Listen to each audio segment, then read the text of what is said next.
We got some old films, new films, any kind of shitty films recorded Tuesday night, so it's there in the morning. Least is a shaky ship, surprised he made it through the week, and then he turns his head and finds that Darren is snoring. Jim's on the other line, euphemisms all the time, while Mr. Rouse sits around sticking his claws in. Elton's got a heebie-jeebie spinning how he's doing wheelies. Winston's looking sheepish like he pissed on the floor again. All we want is a coronary impression. It's not narcolepsy if it's 1 in the morning. Hello and welcome to the Black Dog Podcast, episode number 354. That's not 400. Are we sure? Yes, we are sure it's 354 because it not last time I said 354, but it was 353. I've lost count. I cannot count. Alzheimer's is setting in. So we were in the future. Yes. And then Welcome we jumped to back Black again. Dog 3. Yeah.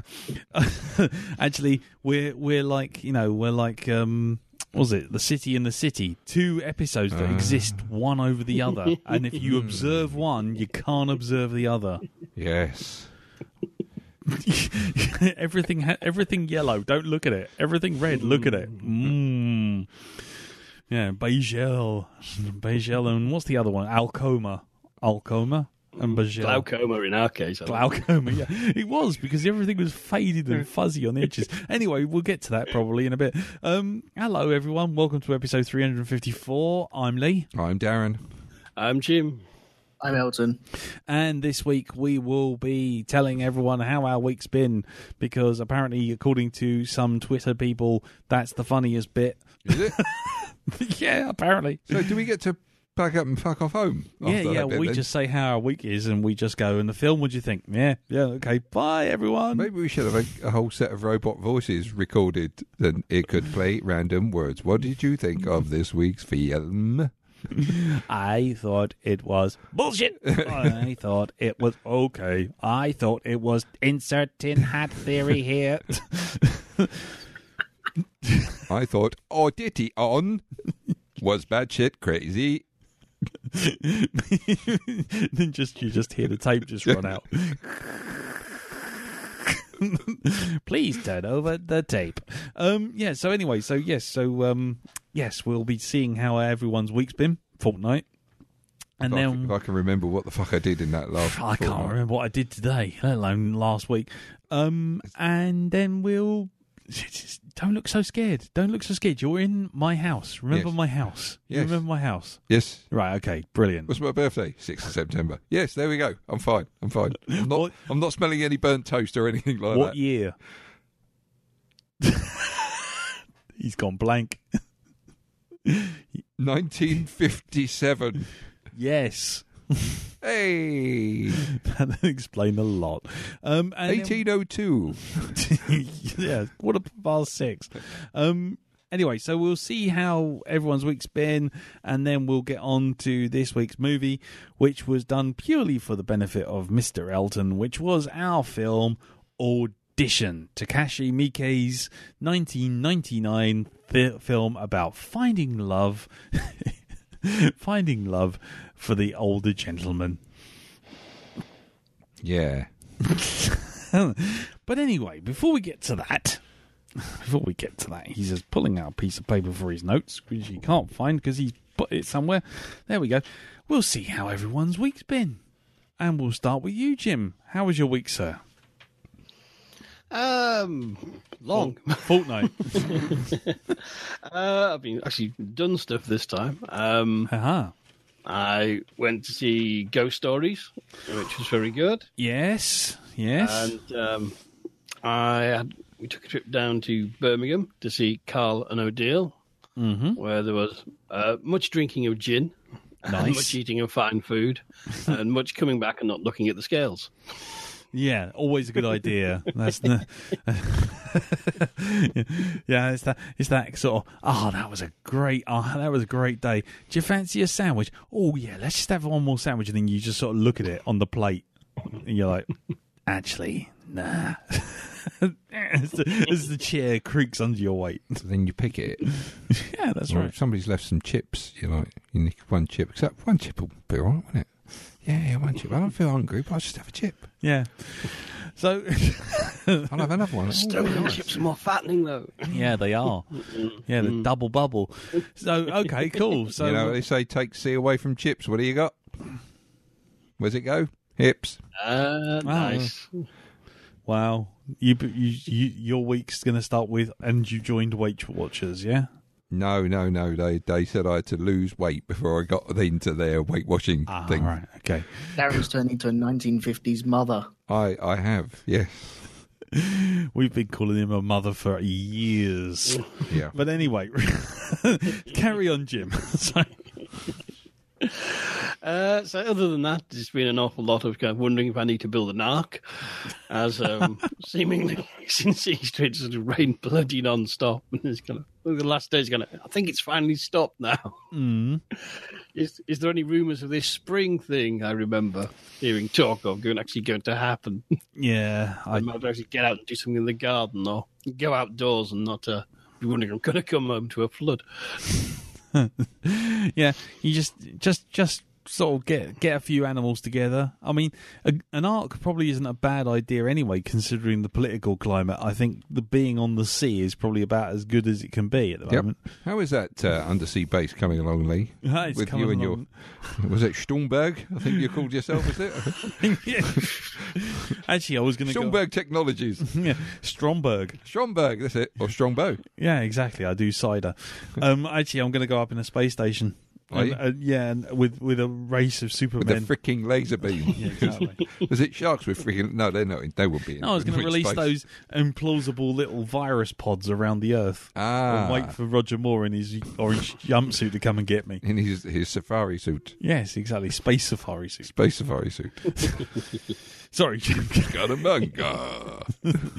Drax. You have a third boob. Yes. No, it's Drax in Moonraker. Yeah, I'm talking about Scaramanga. Oh. Will you do the Fandango? Scaramanga, will you do the fandango? Sorry, carry on. It's been a long day. Yeah, I know the feeling. No, that's probably really about it, really. Yes, I had a nice relaxing Easter, then a nice weekend away afterwards, and a short working week in between, which was amazing. Nice. I remember in the 70s talking about the 3-day week. I think we need to resurrect that idea. Yeah, good plan. Although It may well happen when the economy collapses shortly. I was going to say, give it till we Article 50 is finally sort of sorted out, and then that'll be it. Yeah, but I was going to ask, do as I do, kids. Spend your money now, because it's not going to be worth. you might be a long time glowing and red hot dead in the near future. Yep. Yay! Welcome to the Cheerful Podcast. I'm already starting collecting bottle If you caps. need an excuse to go out and buy that pair of shoes, buy that new bit of tech, buy that new computer, buy that game, buy that book, you've got it, baby. Cold War's back on. Spend your money now, fuckers. Yep. Yeah, exactly. And I would recommend first off buying a fucking big generator and solar sails. Yep, I'd say that was good as well. Yes. That's definitely a plan. Get on Amazon now. Yeah, is it time for Shonky Lab to resurrect the Apocalypse episode again? Oh, it's always ready for that. I Get still on- get get stuff on coming up. Apples at the ready. I still get stuff coming up on Amazon as you may want to buy this, and it's sort of like, you know, an NBC tent. It's like, You may want to buy a portable shower. exactly. You may want to buy this this Geiger counter that doubles as a bath radio. We looked at night vision goggles. Would you like to buy some rope? Yeah, the cost of building your very own bunker is cheaper than you might expect. Exactly. Would you like to buy this radiation-proof bivouac? Honest, Governor, you might need it when you're out gardening after them bombs is dropping. Yes, you might need a shovel to knock down those mutant carrots as they lunge for you. Out of the After bush. Putin puts the boot in. Ha-ha. You've been sitting on that for ages. I certainly haven't. No, just now I thought I had to quit right. like a cat. Nice. Just going back away from the apocalypse for 1 second, he says, derailing the comedy skit that was clearly on the flow by that point. Jim, can I ask about the Ghost Stories movie? Because have you seen the TV? Have you seen the play? No, I've never seen the play. Oh, it was good. Fuck. Then I can't ask you any questions because everything is going to be a spoiler. Fine, that's cool. Does it have a section with a watch guard looking over an old sort of storeroom full of mannequins? There is a night watchman section, yes. Fantastic. Is there one about a bloke getting in a car, breaks down in the woods? Yes, there is. Lovely. Right, okay. Lovely. Okay, I think we're getting the general gist. We don't need to say any more than that. I think we're fine. I think we're fine. Cool. Okay. Well, I was going to ask you more about that, but since you haven't seen the play, I can't really ask any questions without dropping spoilers. So that's kind of shot. Did you enjoy it though? Yeah. Yes, I did. I thought it was a very, very fun, spooky movie, and I think it's going to sit nicely along a lot of the great classic British ghost stories. Nice. And, so certainly, it's a buy on disc for me. Oh. To go in the canon of ghostly telly-an film from these Skeptid Isles, as Philomena Kunk would say. Yeah, so good. Do you think possibly the funniest thing I've ever seen? Yeah. And his head was stuck on a spike after he'd stopped screaming. Do you think King Arthur went to Camelot? Did he came a lot? He come a lot. No, I think that's Camelot. Yeah, but did he come a lot? Well, did he? Did he? I don't know. Couldn't say. He had a couple of children, so it's probably about average. I saw the one about time. Every day there's ever been that started here at the Greenwich Mean Time. This is the only place in the world where I can be in the future and the past at the same time. Yeah, Philomena Kunk is awesome. Cheers. But anyway, I saw her on the tube the other day. Did you? Yeah. Did you go up and solo? No, I just saw her on the tube. Oh. Not really going. Was she with Barry Shitpeas? No, she wasn't. She was literally just sitting on the tube, listening to her headphones, and then she got off at She got off at where is it? Green Park, and that was it. That was all I can say. So she was in the area of Green Park. That's all I'm going to say. Anyway, it doesn't really matter. Sorry, derailed the whole thing. A quality anecdote there. Showbiz anecdote. Okay, then. Well, shall we move on to Elton then? Yes. Yeah? Okay, Elton, how was your week, sir? Or fortnight? Been fairly good. I did a spot of gardening. I got some power tools out and did some gardening in the garden, funny enough. I had a tree that I wanted to remove, and so I don't have a chainsaw, but I do have an extension lead and a jigsaw. Do you have a combine harvester? I took to the tree with a jigsaw. You took to a tree with a jigsaw? Did you lose any bits climbing up the tree? Yeah. Did you start with the edges? It's always best if you start with the edges. Yeah. I find. Work your way in. Yeah. Never start in the middle, because that's just confusing. How thick was the tree? Oh, it's I don't know. I'm several hundred years old, and the jigsaw is only a 2-inch blade. Are you still up the tree? It's... Are you still cutting as we speak? Does it take you 2 weeks to go through half a branch? It's not one from Endor. Trust me, it's not one of them. It's I'd say the branches are about 2 inches thick at the most. It's not I'm like just slowly working my way down until I can borrow someone's chainsaw to do the bottom of it. But yeah, I just got busy with it and found myself just chopping that up for a whole weekend, which is there's something quite satisfactory about that. Even though you're filling up bins and bags full of tree, and you don't feel like you're getting anywhere, but it's kind of therapeutic. Murdering a living creature and adding to the global warming while doing it. Hey, Lee, do you remember when it took you 2 weeks to saw through something? Yeah, it was my bathroom siding, wasn't it? It's like you started off something like, I don't know, in 1962, and when I got round there, you weren't even halfway through it. Yeah, but that was because I was using a hacksaw. How did it generate so much sawdust? You weren't even doing anything. You didn't move, and the sawdust still came. Nothing was. It was like it opened a portal to a sawdust universe, and it was just pouring out through the hole. It's because it was a compressed chipboard. It wasn't MDF. It was MDF. That was a fiberboard. That's what it was. It was fiberboard. Ooh. So as I was sawing it, it wasn't going anywhere. It was just literally just creating clouds of tiny, tiny bits of fiber. Yep. It didn't do anything, did it? Looked like shit at the end of it. And then I sat there in the rain as it all just clogged up around me. Like a shark bit in it. You know, Pretty much. You know, like some of those films that you get where people get stuck out in the desert, and they show you when they first get there and they're all normal, and then they show you like about a day later and they've got all cracked lips and like partial sunburn. That's what Lee looked like by the time I got round there.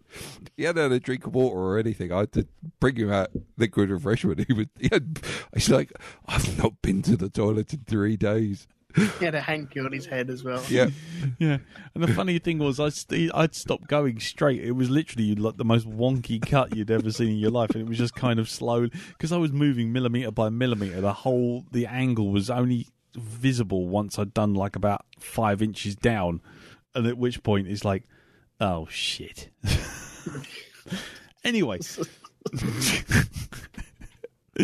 Anyway, Elton, carry on, sir. Well, I had fun destroying that tree, which needed to go, and I'm kind of in the process of doing that, but thoroughly enjoying that. On the TV front of things, I decided, because I watched The Office last year, the American version of The Office, and really, really enjoyed it.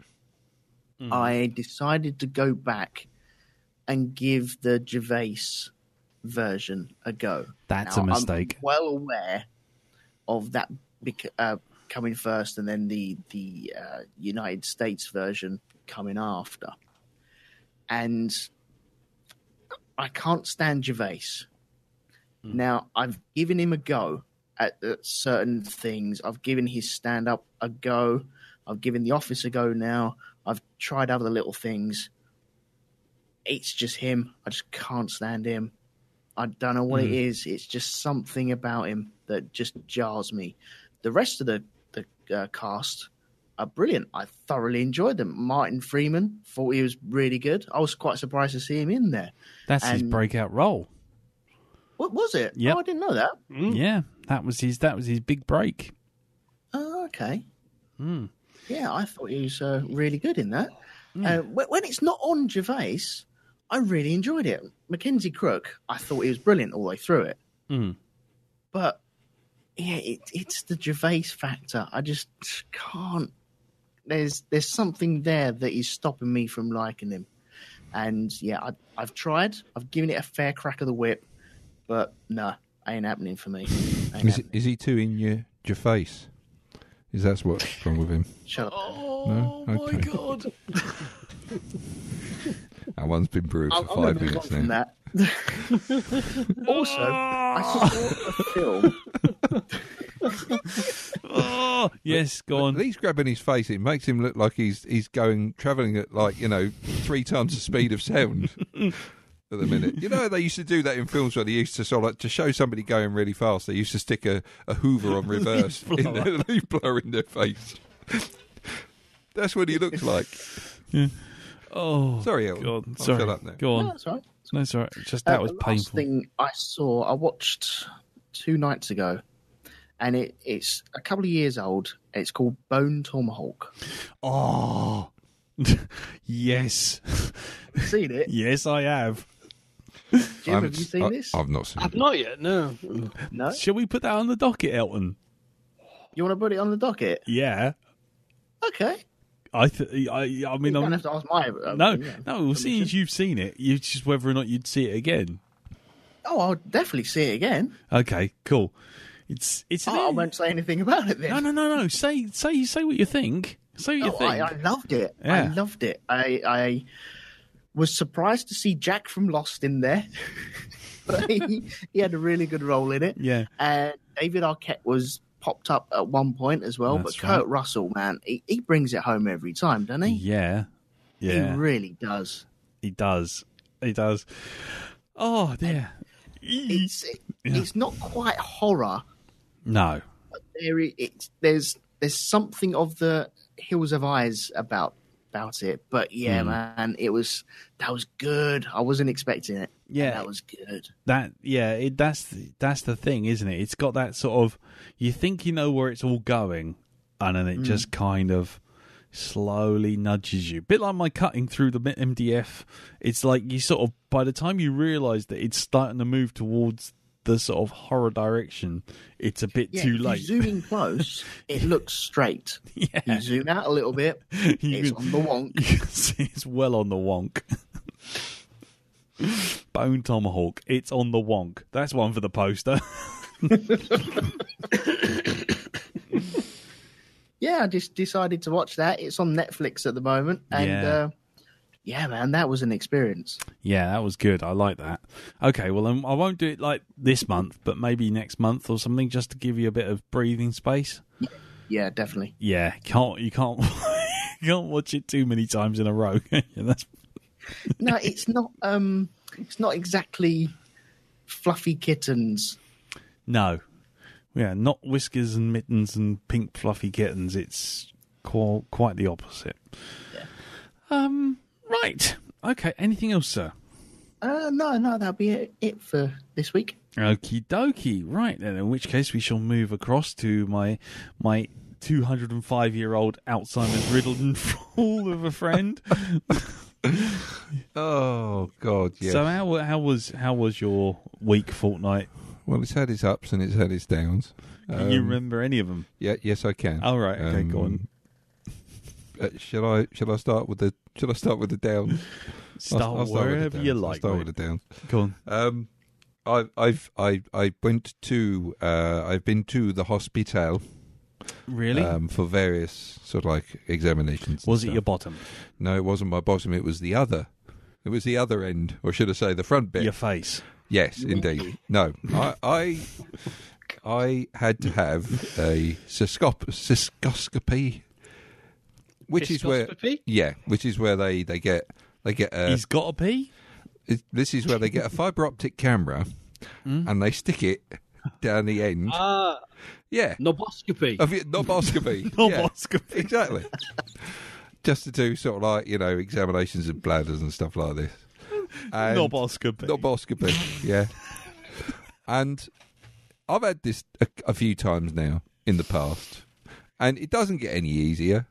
And you know what really worried me sort this of thing time? you can limber up for, isn't it? No, it isn't. No. You don't really want to be thinking any rude thoughts either, because you don't want him lasting, the job lasting any longer than it has to. Trust me on this.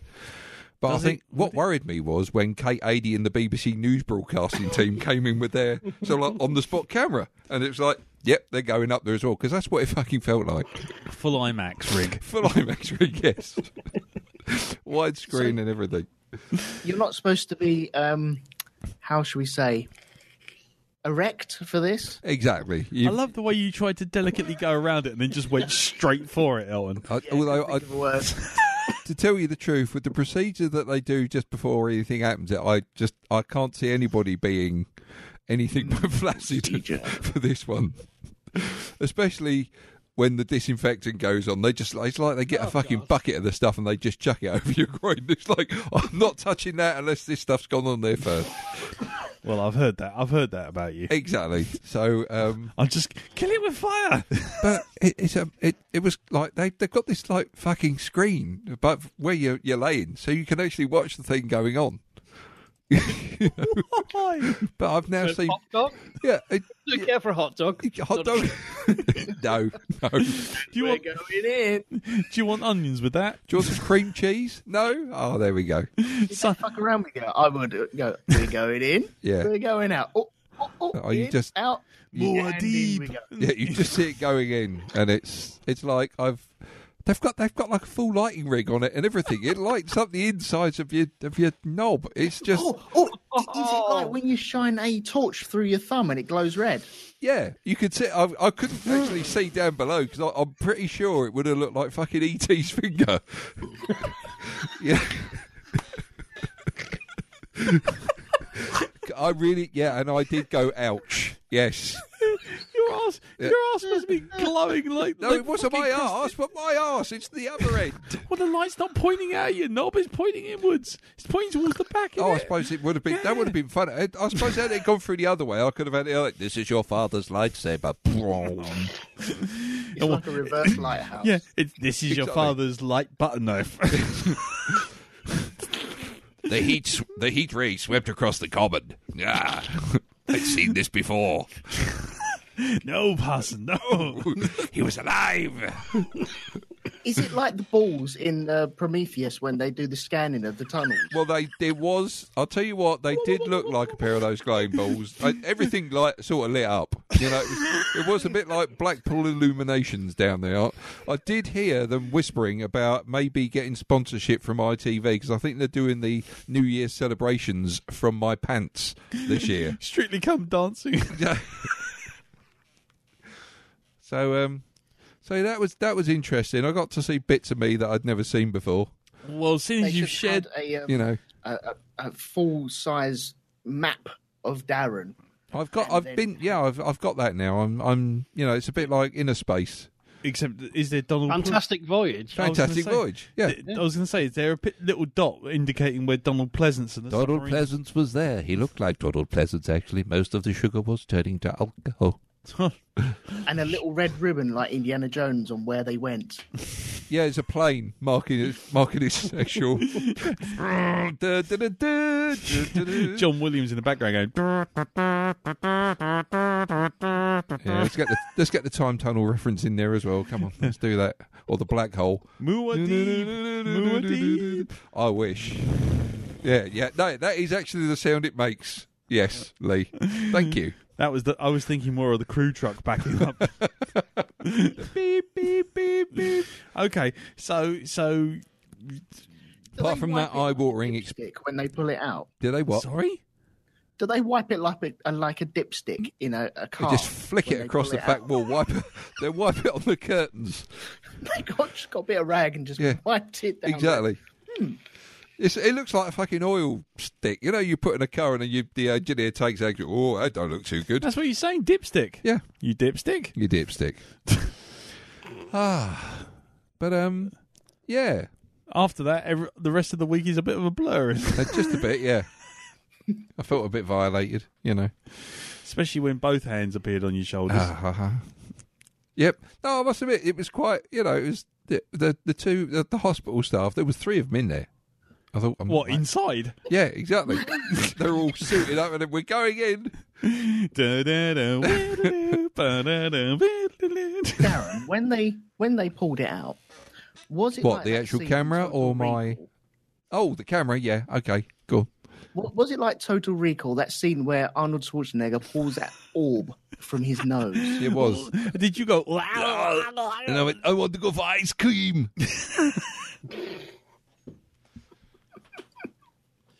Dare I ask actually why they were doing this? Or did you just pay for it? I paid for it, actually. I just turned up and went, do me. Do me next. Yeah, it's just checkups. That's all it is, basically. Just checkups. Yeah, and stuff like that. Make sure I'm ticking along fine and everything. And I'm glad to say I am. So, Well, not anymore. You've just had an IMAX camera and 3 people disappear up there. I would imagine that's going to take a while to recover. Well, the fucking Blu-ray's coming out next week. Got red carpet premiere. I bet he has. Yeah. They should have wiped it. I'll tell you what, you should see the extras. Now, that'll make your eyes water. No. They've got various different angles. No. As well. No? No. Why do I get the feeling like I've got like a Marvel one shot on there as well. If you want to see that. A funny thing happened on the way to the hospital, it's called. I just got the vision of the last 2 seconds of the tape from The Ring now, with the lid of the well just being sealed over. Actually, yes. You probably wonder why I got here. Yeah. Ever Ever since I was young, I always wanted to be a proctologist. Do you know? Can I just say, I've now I'm ticking off a thing on the bucket list because I've Talking always, about your bladder problems to several hundred people on the podcast. No, I just wanted a podcast that's been mainly dedicated to talking about my knob. So there we go. Mission accomplished. That's tick that off the bucket list now. Nice. The spin-off show. Welcome to the Black Knob. God, so many jokes, none of them coming out. Yeah. No, that's if they don't remove the camera for, if they keep it in there for too long. Yeah, there's an entire... And then it falls. No. Yeah. Anyway. There's an entire... There's an entire website dedicated to that, yes. Okay, well, thanks for that. Anything else? Lost in Space. Ironically, nice. Ironically, yes. They also went where nobody's gone before.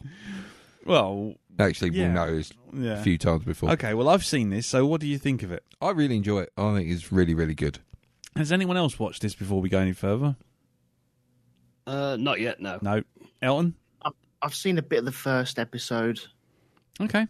You don't sound impressed.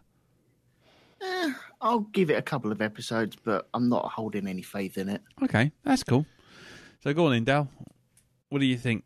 Well, I've got to say, I didn't realise how the actual robot they have in this. Yeah. Because, I mean, it's no like it's all over the bloody adverts and everything, whatever. Yeah. You don't realise how good the robot looks, because I've been watching it on my phone.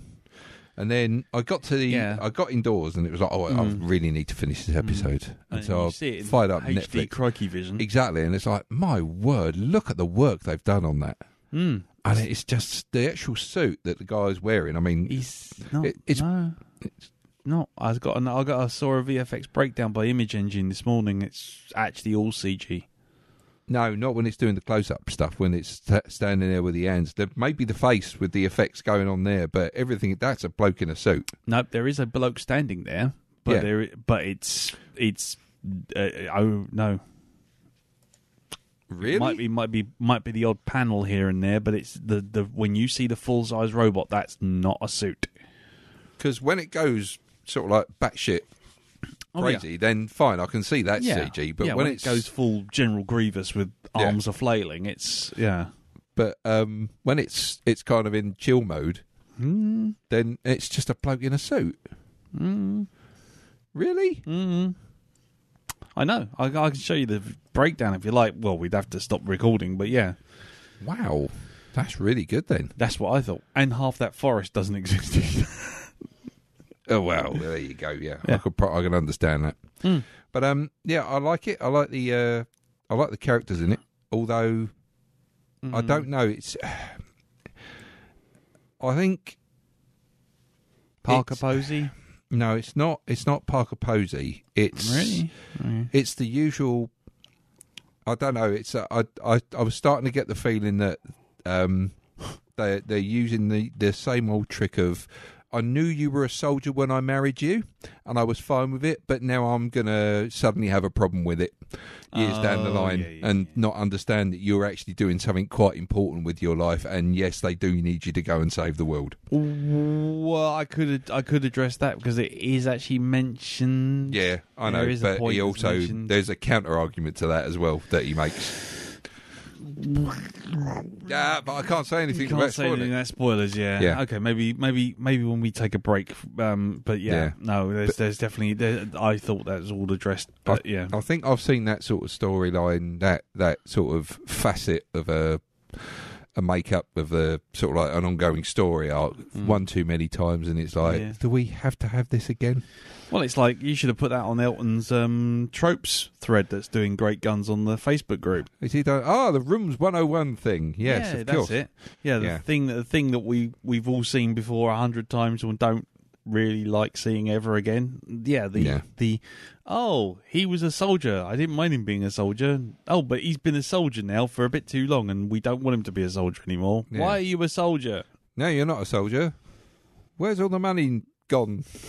Why are we being turfed out of? What the hell? Yeah, you've stopped your job you're not earning money. You've stopped your job to be with us. No, I'm having to earn it all. Oh, bollocks. Anyway. Yes, shit. You didn't want me to be a soldier. Oh, I see the hole in that plan now. Oh. Can you reapply? No, I got discharged dishonourably. I'm screwed. I've got to be a milkman now or something. I don't know. That's the only people that will take me. But do we still have milkmen? Are there still milkmen? I don't know. You're on a bit of a tangent now. I've kind of lost you. Yeah. Yeah. I don't think we do have milkmen. No. I bet you do somewhere, but not here. Oh, and there was one other thing we did, which you was at as well. Oh, the yes. orgs were in town. Oh, yes. Yes, and we went for drinkies. Yes. Yeah. And yes. Yes, indeed. That was a very nice night. It was good to see everybody. Yeah, it was nice. It was lovely. Super and stuff. I'm sure there's other stuff that happened to me this week, but I can't quite remember it. Okay. The Alzheimer's has really kicked in now. Well, the huge penis violation must have been part of it. I think that's probably what blacked out the rest of the week, actually. Yeah, I imagine that would probably have just like knocked out most of your nerve centres and you probably just woke up and went, what do you mean it's Tuesday? Oh, and this week's game recommendation, very quickly. Okay. A small game called Kill the Bad Guy. Have you ever played it? No. It does exactly what it says on the tin. You play a member of this secret organisation that goes around offing very bad people. Right. But you have to do it in sometimes the most ridiculous way. And I've got to say, I think it's about the third mission in, I dropped a piano on someone's head. There's a video out there showing one level where some bloke gets taken out by a dog being catapulted from a tree that's been bent back. So, it's about £3 on Xbox Live at the moment. Oh, right, okay. And there's about 60 levels to it. So, so yeah, that gets a thumbs up from me. That's quite a good laugh. Though I have to say, on video game deaths, stupid video game deaths, I'm still playing Mass Effect Andromeda. Yeah. Which we won't go into because that will just start a rant because I'm still not happy with it. But I found that I've got a power now where I can pick people up and just fling them. But now I've actually got a... Have you flung one into orbit? I picked one up. I picked one guy up, hovered him up, yeah. I threw a landmine up in the air, and then I pointed him at the landmine and fired him. So he was actually killed by a landmine about 300 feet above a mountain. So that was... It was a surface-to-air mine. Brilliant. Well, I just literally flung it. It just literally went up in the air, and as it went up in the air, I pulled him up off the ground, and then I took this guy and I just aimed him at the mine as it was falling down and went poo. That's beautiful. That is so kind of me. That's random. Yeah. It's almost like the time you played Crackdown with Rob Spry.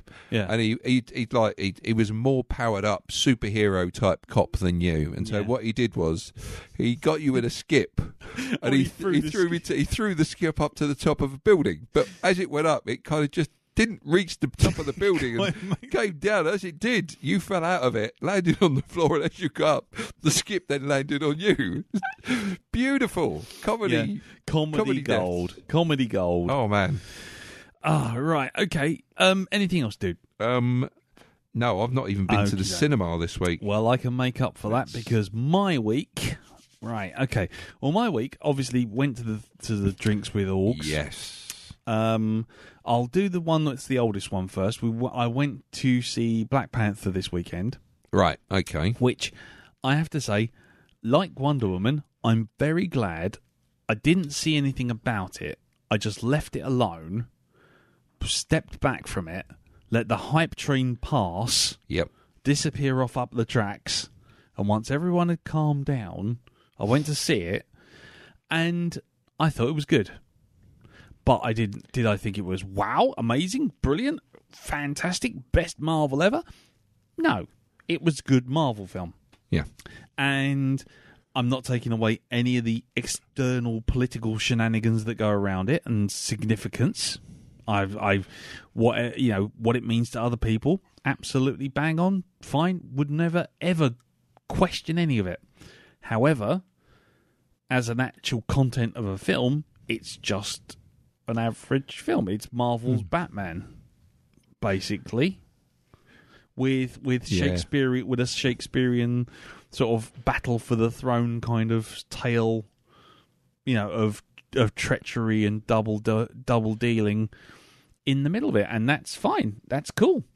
and that was it. But like Wonder Woman, I came away from it thinking, yeah, that was all right.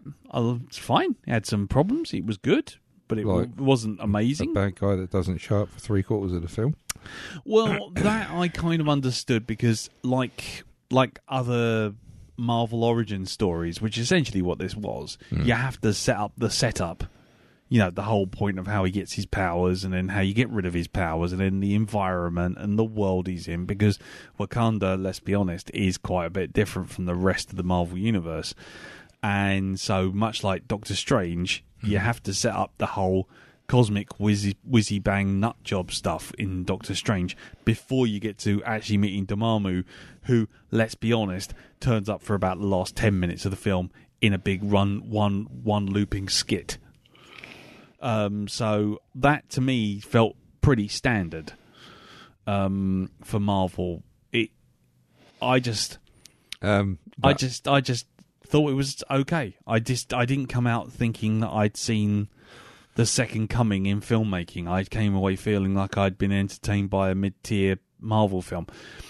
The politics around it was neither here nor there while I was sitting in the cinema watching it. Yeah, I think the reason I mentioned about the bad guy is because I've seen quite a few things saying, "Oh, this is the bad guy we've been waiting for," and it's just like, well, I mean, the only thing I'd say about it compared to other bad guys in Marvel films is his motivations are more understandable in terms of, you know, where he comes from, how he feels, and sort of disenfranchisement and a disillusionment, and sort of coming in with a bit of reality to pop the bubble of Wakanda. And, you know, essentially you think you're all in a wonderful world and a wonderful bubble, but, you know, Wakanda's not in a bubble, it's in a fucking world, and then you need to wake up and get the fuck out there and do something about it. And that sort of thing felt more like a motivation than a lot of the standard Marvel villains who just go, "Mwahaha, I'm evil." You go, "Why?" And they go, "Mwahaha," again. A bit like Lost in Space. Dr. Smith in Lost in Space, without saying too much, but she just seems to be shit stirring. She's not doing anything. Yeah. She's not actually, doesn't seem to have an agenda. Script says that she must be bad. And it's just like, and what's she actually doing, for what purpose, why? And it just seems like all she does is just wander around shit stirring and then getting away with it. And you think, that's not a villain, that's just a pain in the arse. That's the office gossip. And so for me, that I will say, I did enjoy that side of Black Panther, because the villain felt like the villain had agency, had a reason to do what they wanted to do. Whether or not it makes them the best villain ever, no idea. I mean, you can weigh up the pros and cons against other villains, but at least this one had a reason to do what they wanted to do, and you got that as a part of the story, as opposed to, like, for example, Loki just suddenly goes, "I'm bad now," bang, you know, and it's like, oh, okay. Or, you know, the only other one I'd say was close would have been the Michael Keaton character in Spider-Man: Homecoming, the Vulture. One that comes very close motivation-wise is Daniel Bruhl's character, Baron, in Civil War. Yeah, Zemo. Yeah, I mean, again, same sort of thing. They have an actual motivation, although with Zemo, his plan is so utterly convoluted that by the time you get to the end of it, you just go, "Yeah, really? That you did all of that for that?" But, you know, that's what I'm saying. That's up to personal preference at that point. But so Black Panther, can see why people like it, and I liked it. Is it the best Marvel film? Nah, not by a long chalk. But significance, absolutely. But significance only counts for so much when you're actually sitting in the cinema going, "Entertain me." Yeah, which is the same as I felt with other, shall we say, politically charged films. Because, you know, if the film doesn't deliver as an entertainment piece, be as significant as you like, but it don't really matter if you come away just going, wah, wah. And Black Panther was good. Better, I thought, was the other film which I saw, which is A Quiet Place. I was going to go and see this, but I was going, but then I missed my opportunity to do so. So, okay, Has anyone else seen The Quiet Place before I discuss it? Not yet, no. Right, okay. Well, in which case I will not discuss it too much, but what I will say is if you're going to go to the cinema to watch it, the cinema I went into, basically one guy coughed and the audience practically lynched him. I mean, you can either get an audience which is really into it, as my audience was, or you can get audiences where they chat all the way through it and completely ruin it. Because this film, and this is giving nothing away, but this film almost has pretty much zero dialogue in terms of actual spoken dialogue. It has the creatures are probably the weakest link in the whole thing. In terms, and again, this is no spoiler because the whole thing is kind of explained within 2 minutes of the film rolling. It's even in the bloody trailers. But the creatures themselves are fairly generic. You've seen this design before everywhere. Okay, so you won't come away thinking, oh, wow, that's something I've never seen before. They do something which is kind of interesting visually, but they're kind of fairly generic as far as the design of them is concerned. The acting is very good. The premise is super tense. I mean, these things can hear subtle noises from miles away. To the point where the kids, when everyone's sort of like in this apocalyptic sort of world, they're trying to sort of have a normal life, and the kids are playing Monopoly, but they can't even play Monopoly with pieces that clack on the board. So you get things like the hotels are pom-poms, fluffy pom-poms, and all the pieces are soft knitted toys. Very nice. And it's little details like that really sell this film. Really, how did they get them? Well, they must have got them from somewhere because you kind of dropped right in the middle of it. It's already done. The apocalypse has already happened. These creatures have come from somewhere we don't know where, and this family's already pretty much established their supply routes, and it's got to the point where they even have laid sort of like trails of sand and walk barefoot over them. Yeah, so that they don't even make noise on the ground.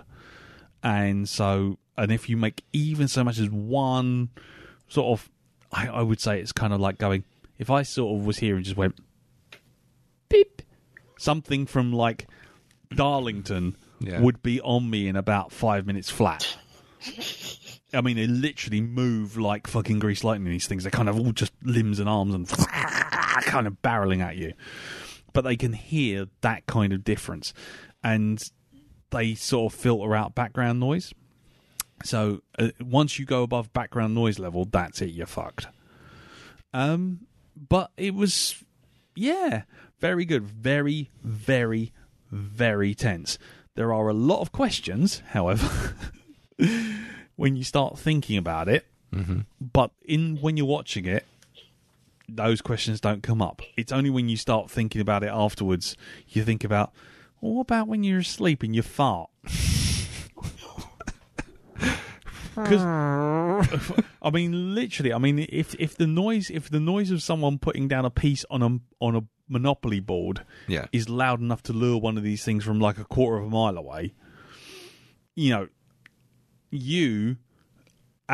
sleeping and inadvertently letting one off has got to be like literally sending up a flare. So, how does that work? So there's a couple of bits like that, but you don't think about those when it's all going on because the rest of it's so well handled that you just kind of like, that is really good. But definitely, it feels like a film that you're actually experiencing as well. For sure. Like I say, I sat in a cinema absolutely packed to the brim with people, and no one made a noise. And there's, like I say, one guy started coughing, and you literally saw the entire audience jump. You could hear the coins going into their socks as he was coughing away there. Yeah, exactly. But it's that kind of thing. And I was sitting there with my popcorn, and after about a second, I was literally just putting like one kernel in my mouth and just sucking on it. Just letting it dissolve. I never finished. The fucker that brings in Doritos. Exactly. There was no way I was going to finish that packet, and so I literally just like, fuck it. I'll just leave them dissolving in my mouth. But yeah, you either got to go like midday screening in the middle of a weekday and go and see it with no one, or take the risk that either people are going to be right on board or you're going to get a bunch of screamers. And because there is a lot of moments where you kind of will jump. Yeah. Yeah, but it's not quite bang, because half the time you don't want to make the noise. Like there's a few, shall we say, really wince-inducing moments where you get so tense you're pretty much like John Candy and Steve Martin in the car in Planes, Trains and Automobiles when they got their fingers in the fucking in the dashboard of the car. It's like you're sort of doing that, pulling your fingers out of the hand, out of the wrist, the armrests. Yeah, very, very, very good. Lost in Space, obviously seen that, and well, it seems almost churlish to bring up this point in this thing that happened to me after your sharing experience. Yes, but I think long-term listeners know that every now and again, I am a shall we say hirsute man. I think it's safe to say. Yes, I think it's safe to say, and so I pretty much have hair coming out of just about every conceivable surface. Same here. Yeah, it's kind of the ravages of age. Yes. But every now and again, as one is wont to do, a little bit of grooming is required. I think we all understand what I'm talking about here. Greg Davis, the comedian, makes a point of that in his latest stand-up thing on Netflix about male grooming. He didn't know it was a thing. Yeah, neither did I. But so cut the trees and make the mountain look bigger. Well, thing, yeah. Yeah, well, exactly. Yep. But that wasn't actually the point. The point was more because, let's be honest, I'm like a desiccated husk in that regard. But the thing is, it's more a case of if there's too much hair, you just you just get too hot and you need to deal with it. Gets a bit swampy down there. It does, and you don't want any of that. You definitely don't want none of that. Nope. So I've got this new electric razor, which is what I'm using for my beard now, which is kind of this thing where you set it to a distance and you can zip it round. Lovely. So I think, it's waterproof. I am in the shower. I may now partake of the annual sheep shearing. Can I just ask? When it finally does get to your bits, your curly clock springs, does it sound like somebody setting off an angle grinder? Does it sound like it's doing some work down there? It's like a strimmer going over a bag of pins.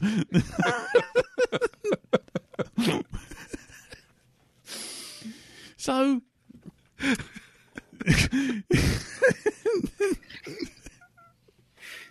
it's like a prisoner rattling his cup against the steel bars in the prison. Yeah, it's like that noise that spokes make. When you put a lolly stick in them. Yeah. Well, and the thing was, right. It's kind of got a large flat surface. Yep. Which is obviously to give the hair a run up so that you're not so close to the blades that you have to worry about it. Okay, so fine. There's me thinking I'm in the future. This is. Yeah.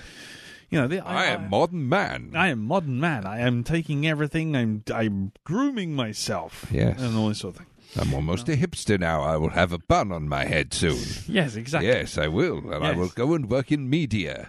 Media. And I will ride one of those fucking hoverboards. Yes, I will. Don't start on they're not hoverboards, are they? No, they've got big fucking wheels on them. Oi. More like a wheelie board. Stop it. I'm one of the wheelies. Here's Cholton. I'm one of Cholton's wheelies. I'm going to turn you down. I'm turning you down before you get on that granddad rant that you had last couple of weeks ago. Before we get into bloody kids and their hoverboards, Yep. I swear I will turn that dial down. Ready? No, right. So I'm not allowed to say anything about it. No, look at me and my fashion set. What? I can't hear you. Sorry? There we go. Dude. I'm not going to talk about fashion sense and hipsters when I'm talking about shaving my balls.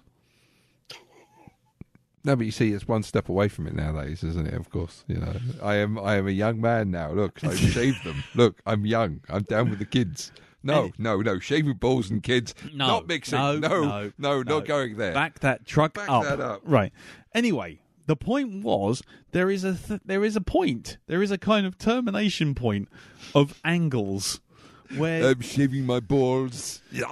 where you can't get close enough, shall we say, to the foot of the tree.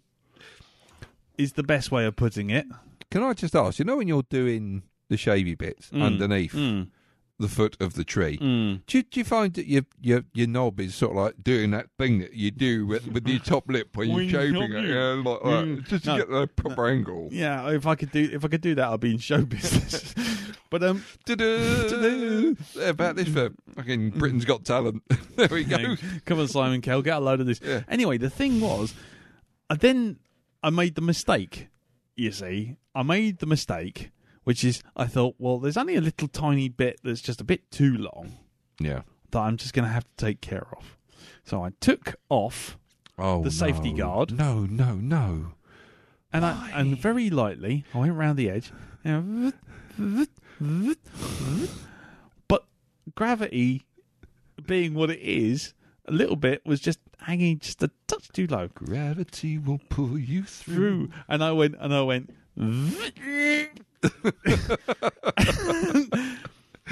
There was blood everywhere. You cut yourself with an electric razor. Underneath,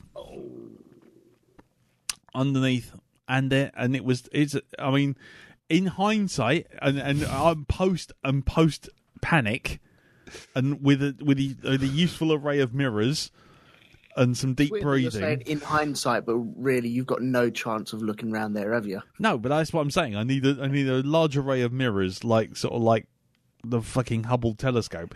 But the thing was, once I got those all in place, in sight. I can see the end of the universe. No, but once I'd got them all in place, the cut itself was very, very tiny. You know, like a razor nick. Yeah, but that don't matter. It cuts you there. It was, yeah. It's going to be like as you go to scream, you take a deep breath first, and it's like you know when the tide suddenly goes out just before it comes in again, and Yeah. it pulls everything with it. Yep. Yeah, you can see like bits coming off your shelves.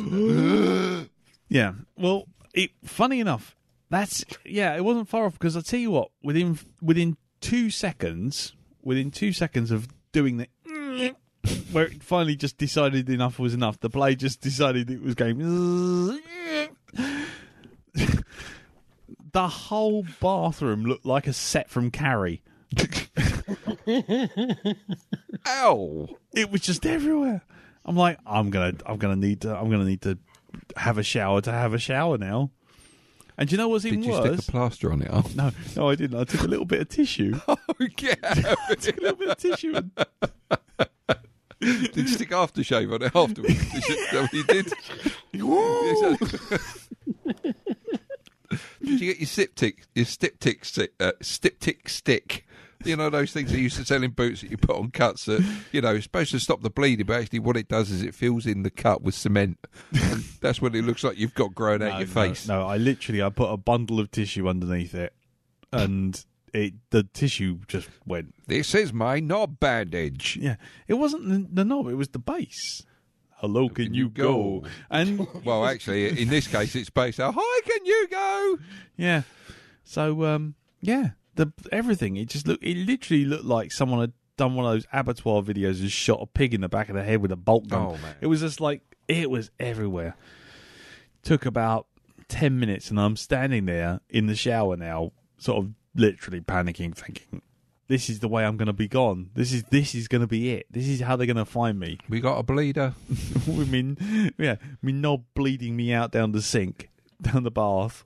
That's going to be it. That's how they're going to find me. Just the cloud of pubes. What a way to go. The pubes and blood, pubes, and like in Columbo going, now what happened here? I need forensics on this. Yeah. But no, it resolved itself. It once I got out of the shower, it kind of dried off. It was all cool. But yeah, gents, little tip from the top here. Just keep that safety guard on. That's it. And make sure your batteries are actually, quite full as well, because you don't want that fucker just suddenly going off mid-slice. No. Because hairs tend to not get chopped off; they just tend to. Well, I noticed also there was a nose hair attachment, but by that point my brain had kind of just gone no, no more. Yeah, don't use that straight after, because it's like a stalking. Yeah, just no. So there you go. That's your man smell. Musk. Breathe in those pheromones. So there you go. So everyone, enjoy your lunchtime bap. Put some red sauce on that. We really have talked a load of old cock today, haven't we? Yeah, we have. We've done an hour of it. So as usual. As usual. So now let's go from one deeply unpleasant visual image on to this week's film. Another deeply unpleasant visual image, which is Audition. I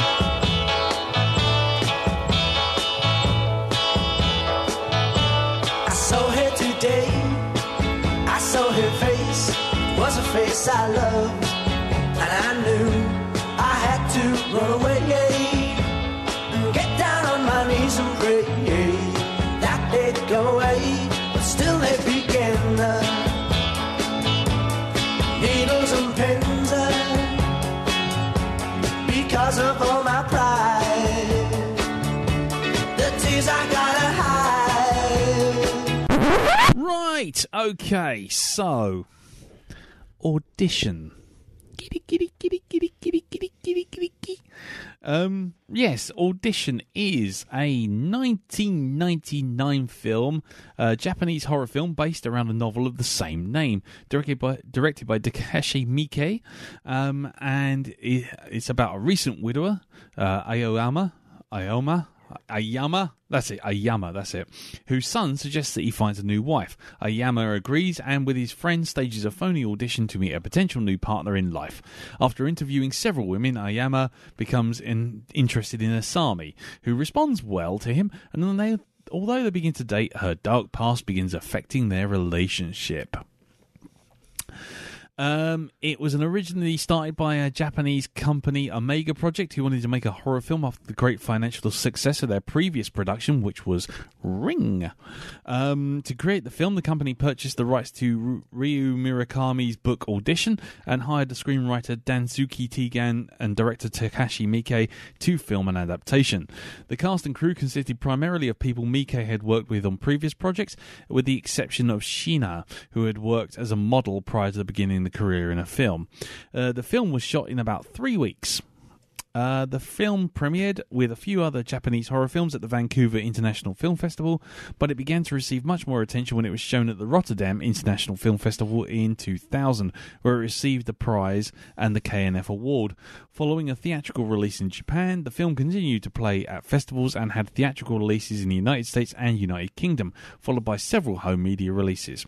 Audition was received positively by Western critics on its release, with many noting that the final torture sequence in the film and how it contrasts with the non-specific scenes prior to it.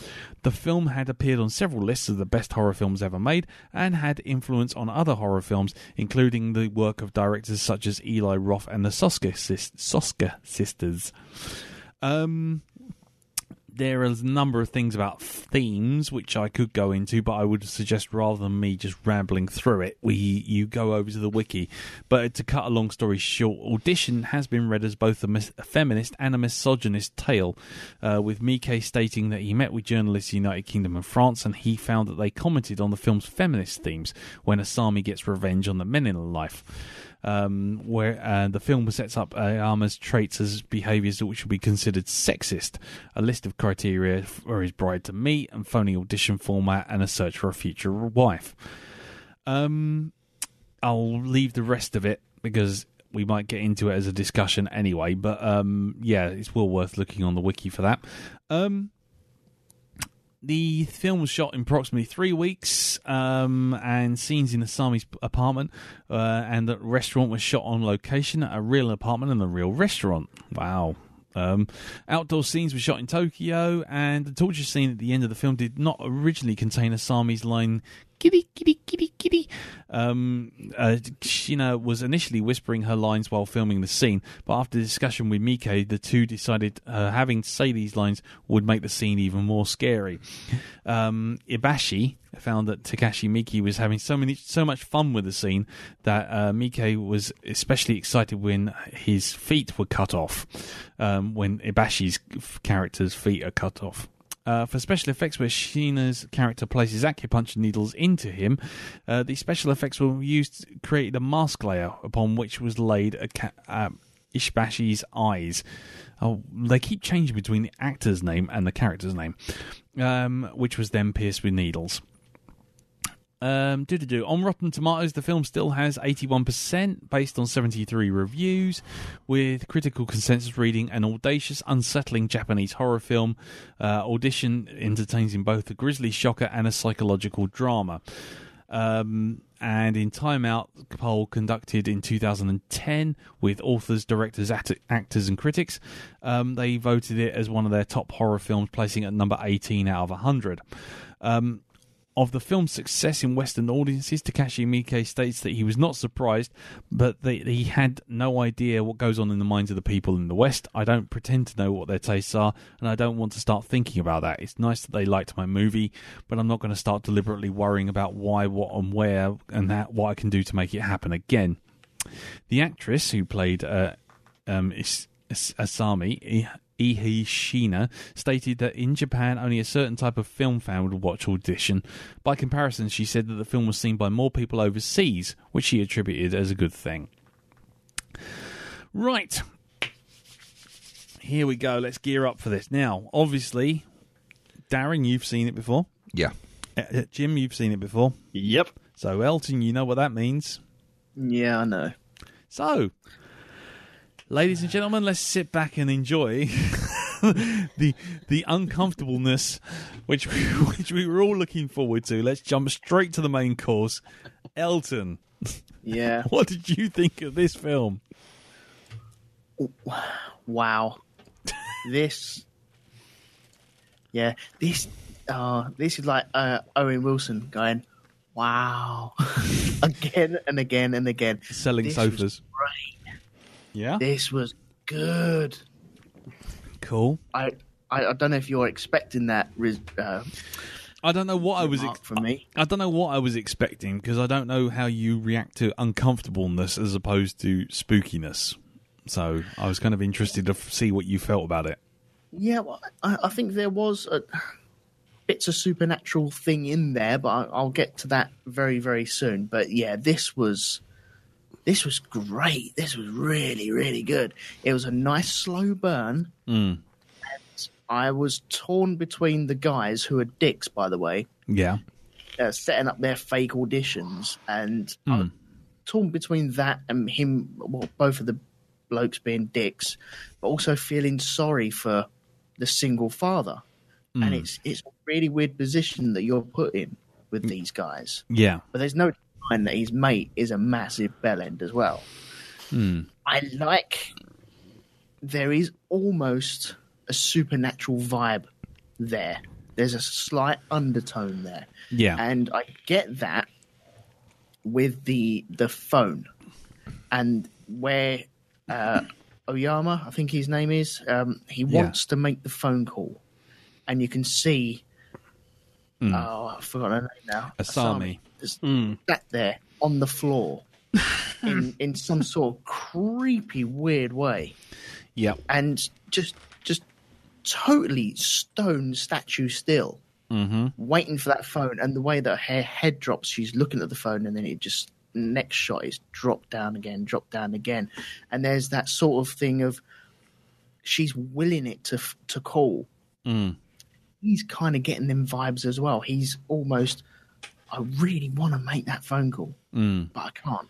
But I'm being drawn to it, and that's weird.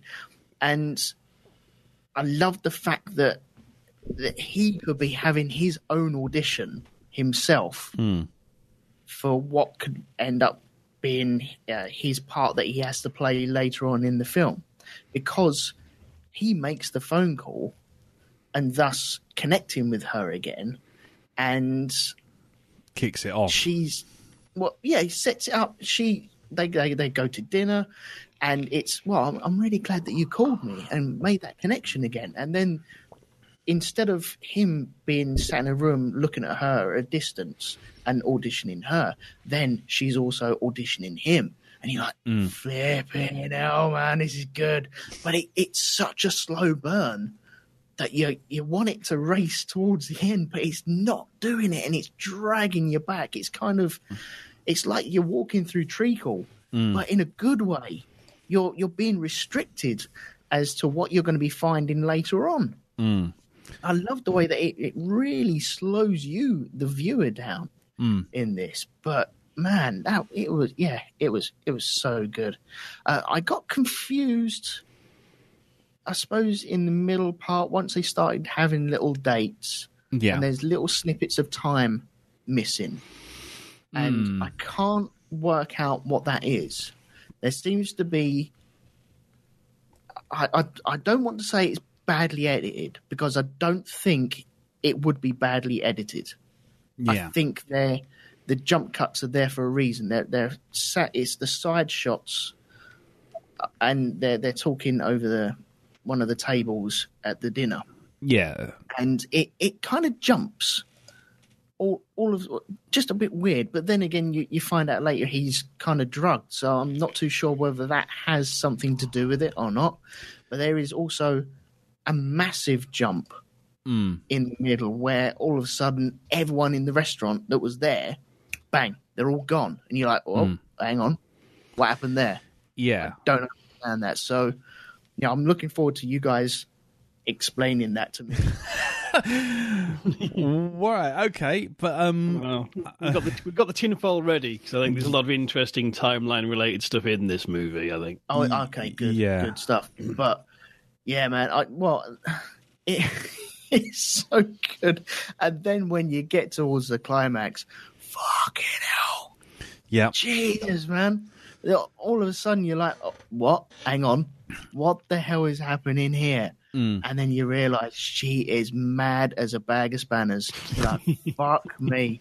But then you kind of get that from, she hasn't had any love in her life, and so I suppose that void needs to be filled in some way. And I suppose crazy cats just go bonkers, don't they? And the way of her filling her love voided life is to, well, fuck things up. And shit, man, she does a proper job on him. It's like, she fucking loves it. Absolutely loves. She's having a hoot. Absolutely hoot. And it's silly find little it hard things to walk without our feet. Yes. But it's silly little things. As she cuts off the first one, she's like really going for it. She's like a fucking animal playing the drums out of the Muppets, and she's really cutting away. And one thing I like about it is when the actual wire pops up, it's all curled. And you're like, you fucker, that's good. That's a good little detail, isn't it? She's bent the wire. Shit, man, that's really good. And then she obviously goes to town on the other one. She's like, yeah, this is fucking brilliant. And like, Jesus, man, what the hell am I watching here? Yeah. But it felt right for that movie. It's because you had the slow burn in the beginning where you had this kind of drawn out love story almost, but kind of creepy and almost supernatural. That the ending and the fuck up at the end kind of suits it all. And I wasn't horrified. I wasn't scared. But when shit started to go down, it was, okay, here we go. I like where this is going. Yeah. So, yeah, man, I wouldn't say it was a roller coaster or anything like that, but No. yeah, that was good. I thoroughly enjoyed that. Cool. Just a quick question before we move on to Jim. Have you watched any other Japanese horror? Like Ring and Grudge and that kind of thing? I've seen the American remake of The Ring. Okay. Okay. I haven't done Ringu. Okay. I haven't done Itchy the Killer. No, don't bother with that unless you like seeing man on roller skates, but basically coming all over plants. That's just not do that. No, I haven't done Old Boy or anything like that either. You've not done Old Boy. No, I've never done Old Boy. Maybe in a year's time we'll come back to that. Maybe, yeah. Be interesting too. I watched one with Amanda with these creepy, weird Japanese ladies that appear at the end of the bed, but I think that's kind of a trope, isn't it? I don't know, but these creepy sisters. Isn't that a tale of two sisters? Oh, is it? I don't know.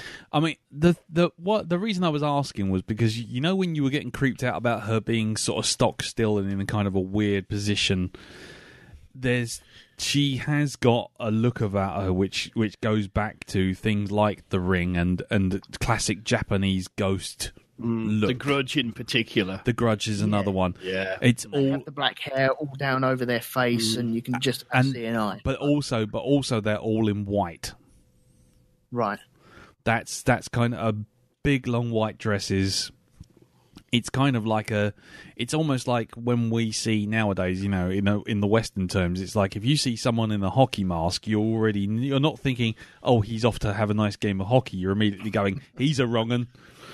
Straight away. And I think it's that kind of signifier. It's that kind of the long, lank black hair, all in white, one eye kind of obscured kind of thing, and it's kind of a ghost trope. Yeah, it's a calling card, isn't it? As soon as you see it, it's your mind is drawn back to all the other times you've seen it, and so you know exactly where you are. Exactly, and so knowing The Ring from the US version, now imagine instead of flicking about like some electronic pixie, it looked more like the Asami coming out of the telly. Yeah, gotcha. In a kind of undercranked and rolled backwards. The film run backwards, so all the arms are popping in the wrong place.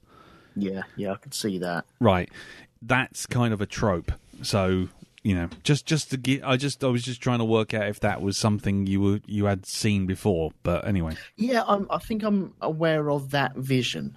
I think I'm aware of that kind of stylistic view that they have in the Japanese. It's culture. I was going to say, yeah, it's a cultural thing, isn't it? Yeah. But yeah, the thing with the bag as well. When that rolled, that made me jump. When that first fucker rolled, like, what the hell was that? that did make me jump. But the actual lady in it, I suppose, lady, the finger. I don't know. That's the thing this is where I got confused. I thought it was a lady. Oh, that was the record guy who went missing. Are we sure it's the record guy and not the actual bar owner? Or the bar owner, right. Yeah. Was it? Oh. No, the bar owner was murdered because they found extra bits, didn't they, in the body? Yeah. So it can't be the bar owner. It was the record guy who they couldn't look up. He just disappeared. Right, okay, that I got totally lost on that, where that person was from. I thought it was just a crotchety old lady in a bag, as you do. No, she was actually a he and had no tongue and only had one finger on one hand. Yeah, But I saw all that and I thought that's got to be connected with the bar downstairs, but I just couldn't work out what it was. But now you're saying it's the record label owner, then yeah, okay, that's cool. Yeah, the record label owner, and yeah, like I say, the bar owner had been killed, and they found the extra body part by the actual bar owner. Oh, so she's going around fucking people up. Yep. But there's a little something in there, but I'll get to it before, just in case Jim. If Jim hasn't covered it and Darren hasn't touched it, I'll come up with it. There's a little extra thing in it. Okay, I want to say thank you guys because I'm really glad I've seen this. I'm really glad you introduced me to. Not a problem. Mind fuckery. Not a problem. We've got plenty more of these in the barrel. Trust me. If you want to go down that route. But I would just say that there is a nice bit of feedback from Tracy on the Facebook group. I don't think she was particularly pleased at having to watch it, but we may get to that if time allows. But cool. Okay then. Well, I'll tell you what. We'll come back to you in a bit, Elton, because I think we might answer some questions as we go. But Jim, this is third time watching this now. I can't remember second or third time. I think it's third time because I've definitely seen it since. Cause I did watch it again after originally watched it for when you first covered it. Yeah, that's right. I was going to say. Show. Yeah. I have to say, I think I got most out of it actually this time round. Not that I didn't get much out of it the previous two times, but I think the first time is such a kind of head spinner. Yeah. And the second time. Now, I'm coming back to it now in particular in the current climate. There's so many just little nuances and touches that I'd not noticed before or saw in a new light. And it was kind of, don't quite want to say it was a pleasure to come back to because it's kind of, if this film's doing its job, it shouldn't be a pleasure to watch, if you know what I mean. No, exactly. But immensely rewarding, I think. It's one of those movies. It is just so clever, and it's a masterclass in literally making every line count. Yeah, every single line has some weight to it. If you know the story and you're like the second pass around, it's everything. Every phrase, every exchange is just loaded with connections and allusions and sort of dramatic depth once you know the shape of the story. Yeah. It is kind of like shot in 3 weeks. It's like, suck on that, Hollywood. This is how you make a film. Yeah, exactly. You know what I mean? Tip one: start with a finished script. Maybe that's always a good place, isn't it? Yeah. Well, this really sort of works so well, and I mean, even though when you know what's coming, I think it still does build up a real sort of sense of dread. And I really like the way the first act. It is like watching some sort of light drama, and it is a lot of the exchanges actually are quite funny. Yeah. Yeah. And it is kind of, but then when it just starts to hit the weird, that makes it all the more effective. Yeah. I mean, it's something I sort of remarked upon in my review of Ghost Stories. That's a film that is very creepy and weird, but it has humor in it. Yeah. But it's not horror comedy. It's just more, you have that, what I call, the comedy of real life. Yeah. Even in, bizarre and horrible or just weird situations, people say and do things that are funny. Yeah, like was it Dog Soldiers, where it's just silly lines coming out of horrible situations. And that kind of horror and humor done like this can be so effective because rather than kind of cheesy one-liners that Hollywood likes to put into films, sort of take you out of the movie. You go, oh, really? How did this pass test audiences? When it's done right, it gives the story, no matter what kind of story it is, it gives it that added depth. Yeah. It gives it more that sort of texture of real life that isn't just one tone, isn't just one emotion. Yeah. and it really helps you to draw you in. But the way the story is constructed is just such a wonderful puzzle box and so intriguing. And Mike, as a director here, he's really screwing with you and going out of his way to screw with you. I particularly like the kind of way he put that final, really just fuck you. He puts in kind of, he wakes up, look, it was all a dream. Actually, no, it wasn't a dream. Don't be stupid. It really is horrible. It really is all happening. Yeah. Slap. Yeah. There you go. You fool! You thought I'd pull that on you, did you? You're wrong. Look, back to 7 feet. Yeah. She's going for the other one now. Yeah. She's almost halfway now. But it's that thing is that also, I mean, we mentioned earlier about annoying tropes. It is on the Facebook, the killer always keeps coming back from the bloody dead at the end. And this is one of those movies where you watch, you go, she falls down the stairs and she is dead. Yeah. Not going to jump up like a jack in a box for one last scare, which we're all expecting. Yeah. Instead, you actually have him hearing her words coming, seemingly coming out of the dead body, and it's kind of, she might be dead, but she's going to live on for a long time in his memory. Yeah.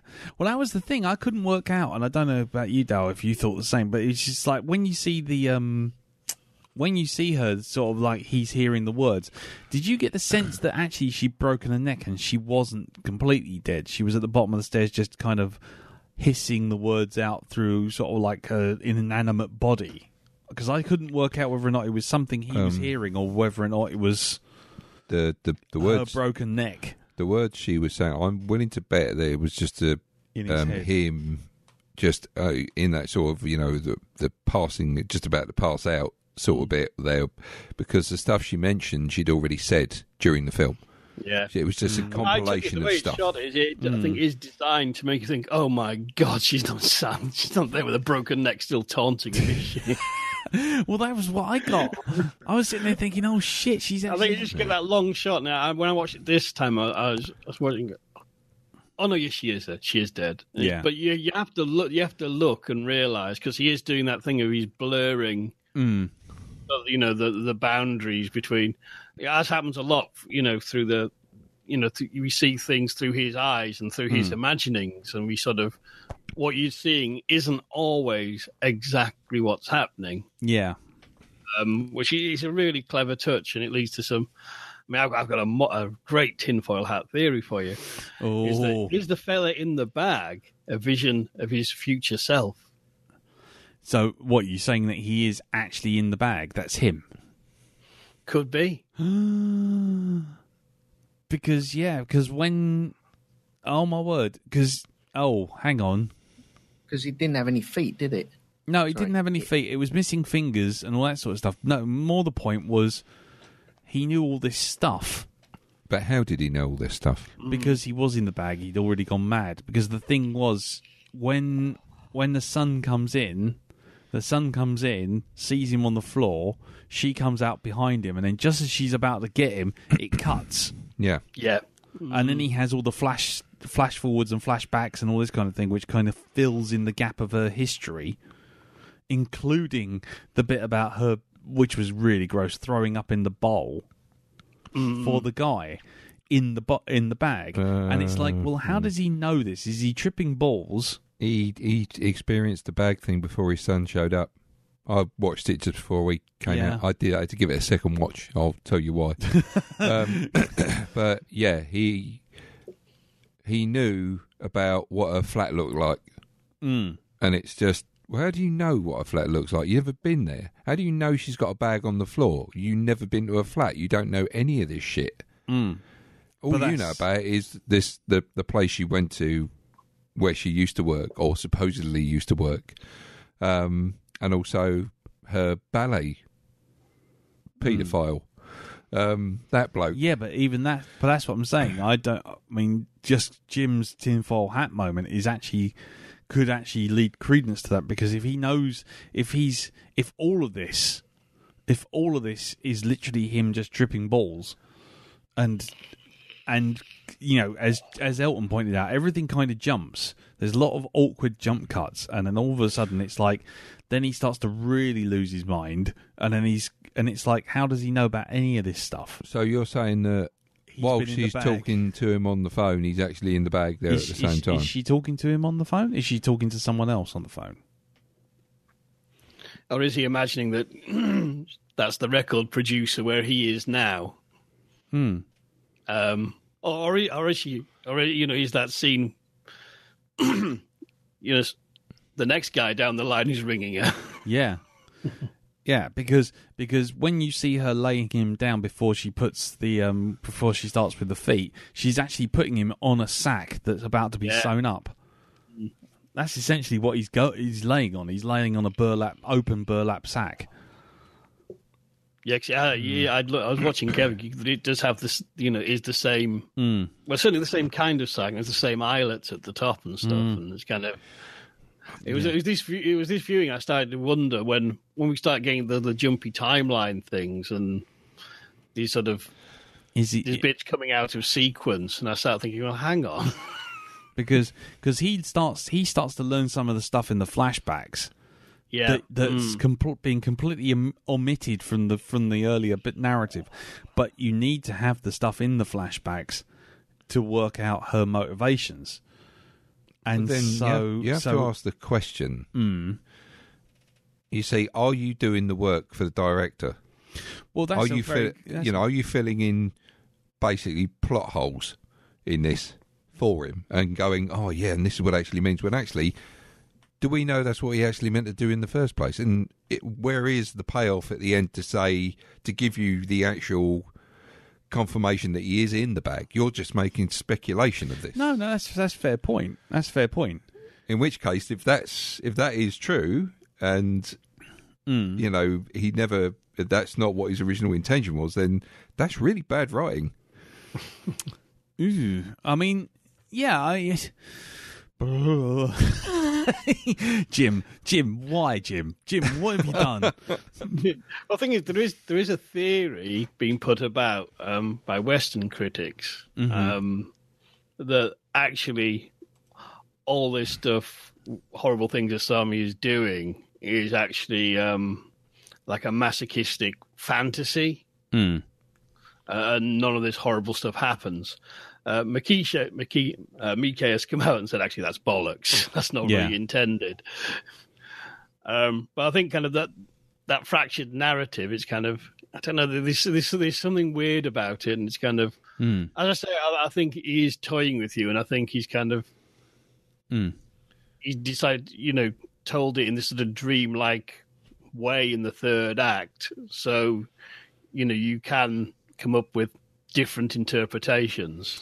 Yeah, I mean, okay, I really want to jump in and say my bit now, but it's fine. Cool. So how do you feel about it overall, then, Jim? Before we move on to Darren, I mean, this is a really rewarding rewatch for me. It was kind of like, yeah, this is good cinema. I mean, it turns up a lot in lists of most disgusting film ever, most extreme film, and all this sort of stuff. And I think that kind of thing's almost doing it a disservice to put it next to exercises in just pure exploitation and gore and nastiness. You know what I mean? This is a far cleverer film. Yes, I mean, the end sequence is horrible, but so's the end sequence in Taxi Driver. And like Taxi Driver, it's that end sequence, the extremity of it is earned throughout the build-up, throughout the themes, throughout the narrative. And what's more, this time watching it, I watched it very closely. It's kind of, it's not as graphic as you think it is. No. Which the way he shoots it makes you be able to imagine it's what's happening, and your mind puts in most of the gore, more gore than you actually see, and that's really, really clever filmmaking. Yeah, it's that same trick that John Carpenter used with Halloween, which is implying a lot and letting the sound do the rest. Well, it's like Hitchcock in Psycho as well. Yeah. People swear they see Janet Leigh getting knifed, but you never see a knife cut flesh once. No.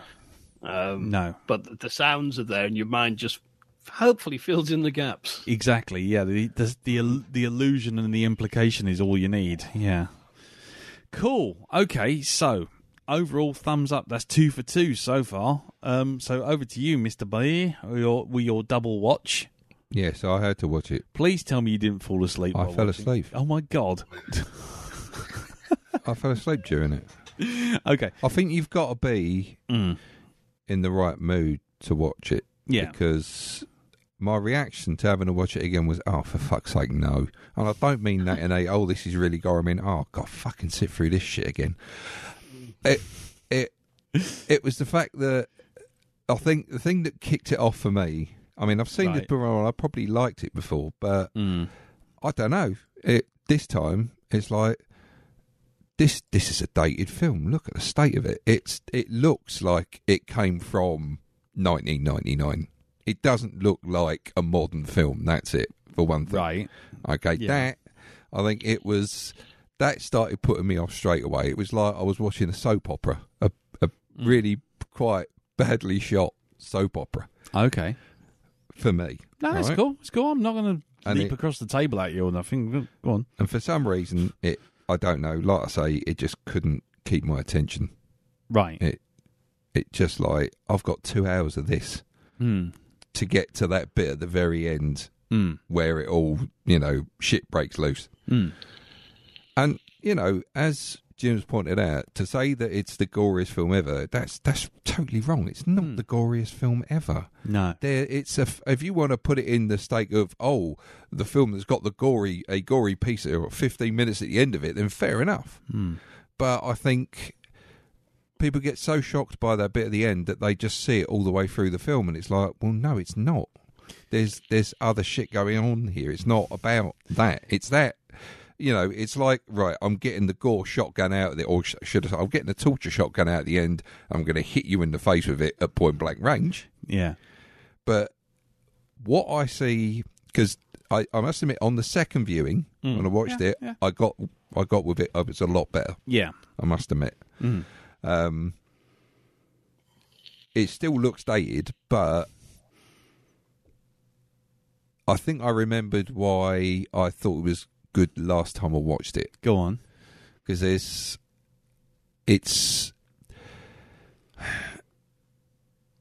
the Asami. Yeah. She's like a fisherman, right? Right.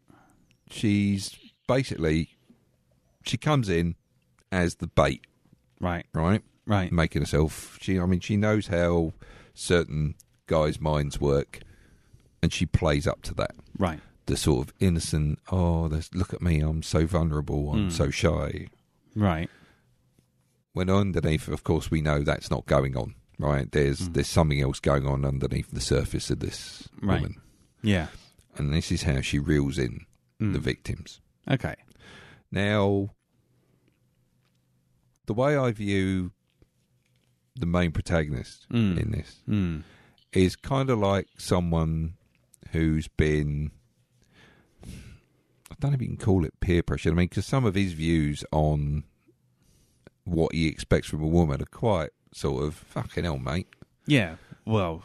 Yeah. It's this whole thing of being trained. It's like, I'm looking, I think, fucking oil painting, Yeah. You're not exactly, doing backflips and like balancing plates on your finger and, juggling and stuff. No. So you're not exactly talented yourself, are you? Bit one-sided. Yeah. So there is that. But I think the main driving force behind him doing what he does is his mate, who's influencing him quite a lot. Yeah. Yeah. It's sort of a peer pressuring thing. I should have an audition. Let's do that. Yeah. That's Yeah, which is kind of creepily relevant to what's going on at the moment, or what the revelations from Hollywood, shall we say? exactly. And I think in his position of loneliness, he goes along with this. Because as his son says, you're looking old. You need to get married. Yeah, yeah. And maybe he is feeling a little bit lonely. I mean, I like the very subtle references to his wife and that whole thing of, as he's getting more involved Asami. looking, Yeah. well, at first looking for a woman. It's that Yeah. you see the whole thing of the cutaway to his wife standing by a tree Yeah. and then slowly moving behind it, Yeah. as if slowly he's pushing her to one side. Yeah.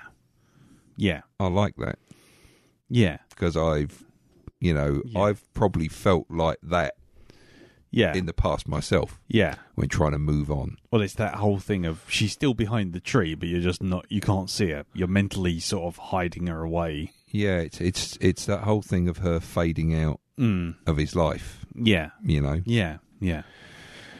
So I did like that. But going back to the whole thing of the whole fisherman aspect of it, she's out there reeling this bloke in, and then she picks her moment to start reeling him in, Yeah. which is at the hotel room. Right. Right? Mm. Now, she kind of fast forwards things Yeah. with them because Yeah. eventually it would have happened, but she takes control. Right? She takes her clothes off, gets into bed, tells him to come to the bed, stops him from taking his clothes off, puts him, don't take your clothes off now. All the time she's working him Yeah. Yeah. like this. Yeah. You know? Mm. I like that as well. Very subtle. And he doesn't realise Yeah. what's going on. You're saying she's just testing out the power of her influence. Well, yeah, she's manipulating him like Yeah. a good one. Okay. Right? As much as she might seem to be a sort of like, a manipulator, so she's not. She's manipulating him from the word go. Right. Okay, she's put him under a false sense of security, and now she starts toying with him. Mm-hmm. Right, and the wing when it starts really coming in is when she disappears from the bed and buggers off. Right. And you can see what it's done to him. It's really starting to make him lose control. Whereas he might have been in control to begin with, he starts losing it, which makes him desperate, which makes him willing to do just about anything, even turn on his friend to a certain degree, where he loses it there. His friend's like telling him to back off and calm down. He's like, no, I'm going to find her and do this, that and the other. Yeah. And he starts losing all reason, which makes him more of a target for her and easier pickings. If it had actually gone that way, but then it doesn't. She does a house invasion, and it kind of takes that away. That beautiful sort of manipulation Right. that she does, that's not happening now, because then she hits him with drugs, and it's like, all that, Yeah. Right. if you were going to do that, Yeah. why do so much work? Okay. Well, I got a theory on all of that, but I was going to leave it to my feedback. But Okay, that's fine. But I mean, if you want to do it now, I mean, my theory is that she makes a point of saying that it's me and no one else. Me and no one else. And then she's gone. And even as far as the dog is concerned, the dog, the son, anyone else other than her, and that's the trigger. Is it wrong that I really didn't like her for killing the dog? No, that's I see the dog. The dog's like, don't kill the fucking dog. Don't kill gang. What? No, but that's why that's the shorthand for you really are dealing with an evil fucker. If the dog dies or a child dies or both, then that's your shortcut to say whoever has done this is clearly evil and deserves to die. Yeah. It's a bit like as soon as someone's starting a fight with a fist fight, and then all of a sudden one of them pulls out a knife, that person is dead. From that point on, they're dead. They've done the shorthand of we're cheating. It's the same deal. Kill the dog, kill a child. Yeah, you're wrong and you're dead. Your game's over right at that point. But anyway, sorry, carry on. Yeah. So, I mean, of course, there were questions raised by the whole flashback sequences, because automatically seeing him in her flat in the flashback, and that's the thing. All of my head was saying was, how do you know this? How do you know about the bag? How do you know what her inside of her flat looks like? Because that looks like the inside of her flat. I wasn't making the leap of maybe he is in the bag. No. No, I mean, Jim's made an argument for it, and I have my own theory about it, and I do like the idea that he maybe is in the bag. Yeah, that's a new one on my. I've never heard that before. I've never thought of that before, and that's an interesting aspect of it. Yeah, there's something that I don't know about those flashbacks. It doesn't. I think it's just that bit there. It just the logic failed for me for a minute there. And it was like, you were doing so well up until this point. Now I've got half an hour of sitting through what I call the 2001 moment. Yeah. This is the bit where Dave Bowman goes off to meet the Star Child. Baby. This is it. And exactly, baby. And vanishes. Yeah, until we get back to the sort of like the rather eye-watering bit where they're doing things with the pins and stuff like that. Yeah. So yeah, I must admit, better watch on the second attempt. Technically speaking, your third, because I kept rewinding it. Yeah, I've on the first attempt, and I think that's what kind of fucking threw me. And it's like, God, I have to watch this again. So yeah, it was better. It was better on the second watch. Yeah, I mean. In fairness to you, and not wishing to dismiss it, so apologies if it sounds dismissive, but you don't. Over the course of these podcasts, whenever we've gone down the Japanese horror route, which isn't often, but you've always been a bit kind of, nah, it's not for me. Nah, it's not for me. Do you think that's just like a cultural thing where it just doesn't click with you, or is it just those particular films? I think it's things like The Ring got a particularly big build up, and then when I watched it, it was like, wah, wah. Yeah, it didn't work on me. No. It was like, no. Maybe if nobody had said anything, maybe it would have been, oh, what's The Ring? Yeah. Oh, like noises like that. Yeah. Because when people make noises about certain films, and they say they're the best thing ever. Yes. And then I see them, and it's like, well, that's not the best thing ever, because that's not what I see as the best thing ever. Yeah. My expectations go right through the roof. It works for me every time, and that film is spoilt. Yeah. That's it. It's it crashes and burns. Yeah. So with things like The Ring, I mean, I wasn't picking on The Ring specifically, but that was definitely one where I suddenly was thrown a bit by you going, that's right. And I'm like, I think I don't know what it is about.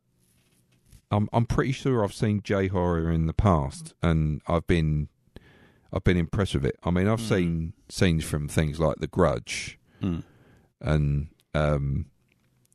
is it Dark Water? Yeah, yeah. I've seen clips from that, and they've really creeped me out. There's been some absolutely stunning looking horror from Japan. But I think it's just ones that people go on about. It's just like any other film. I don't think it's just generally. No, it was just like a passing observation. I was just trying to work out if there was actually something culturally in it, whether or not there was something. Not saying I'm not saying anything bad. I'm just saying whether or not there's, because it's like when I watch Australian films. When especially ones that are all set in the outback and trying to be a bit crazy, they have a certain tone about them which always just makes me go, you are now going to have to work 3 times as hard to win me over. That's why with films like the old Mad Max films, it's just like, it's just or some of the other Australian films that were kind of big over here, like your Muriel's Wedding and your kind of all these kind of things, or what's the one? Strictly Dancing or Strictly Ballroom. Those films all have a certain, I don't know, cultural thing about them.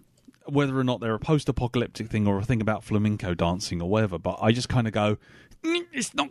I just don't feel comfortable and can't watch them properly because they're just trying to be a bit too quirky or a bit too something that I can't put my finger on. So I was just wondering if that was a similar sort of thing you had with Japanese horror or Japanese movies, whether or not they were just kind of slightly doing that same thing I have with Australian films, where they're just sort of one step to the left that's just a little off, and you're just kind of like, I just can't quite get my head around it. I think some of the translation for Audition, what I noticed, apart from all the subtitles were the same colour.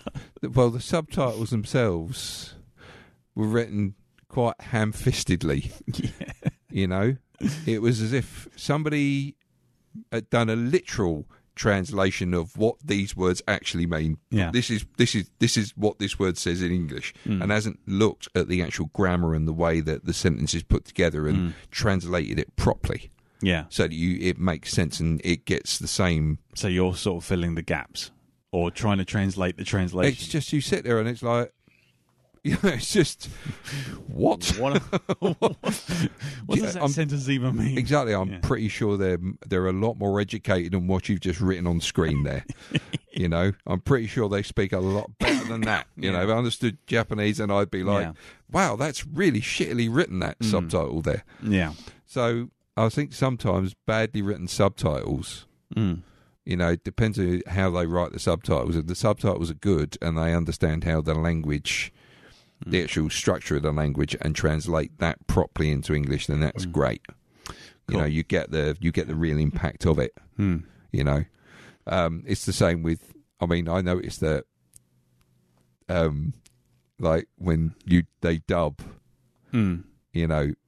A lot of foreign stuff, anime, that sort of thing. You know, it can depend on who's doing.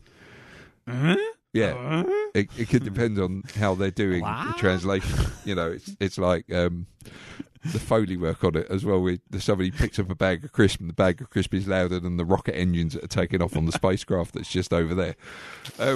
Yeah. I don't think I've got a real problem with. Sort of like, you know, J-horror, because like I say, I've seen stuff. Yeah. It's like anime stuff as well. There's anime that I like, but then there's anime that I can't stand. Yeah. And whatever, you know. But mind you, that's like everything. So yeah, no, that's fair enough. I was literally, it was just me just joining dots that maybe weren't there. But I think I've just rambled on for quite a bit there. I might apologise. Did you like the film? Yeah, on the second viewing, I liked it a lot better, and I can see where it was going. It still has, for me, it's got its flaws, but I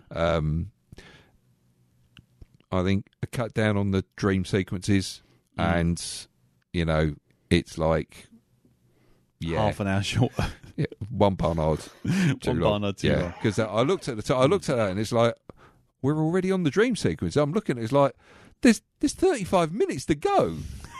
Right. Yeah. What? Okay, cool.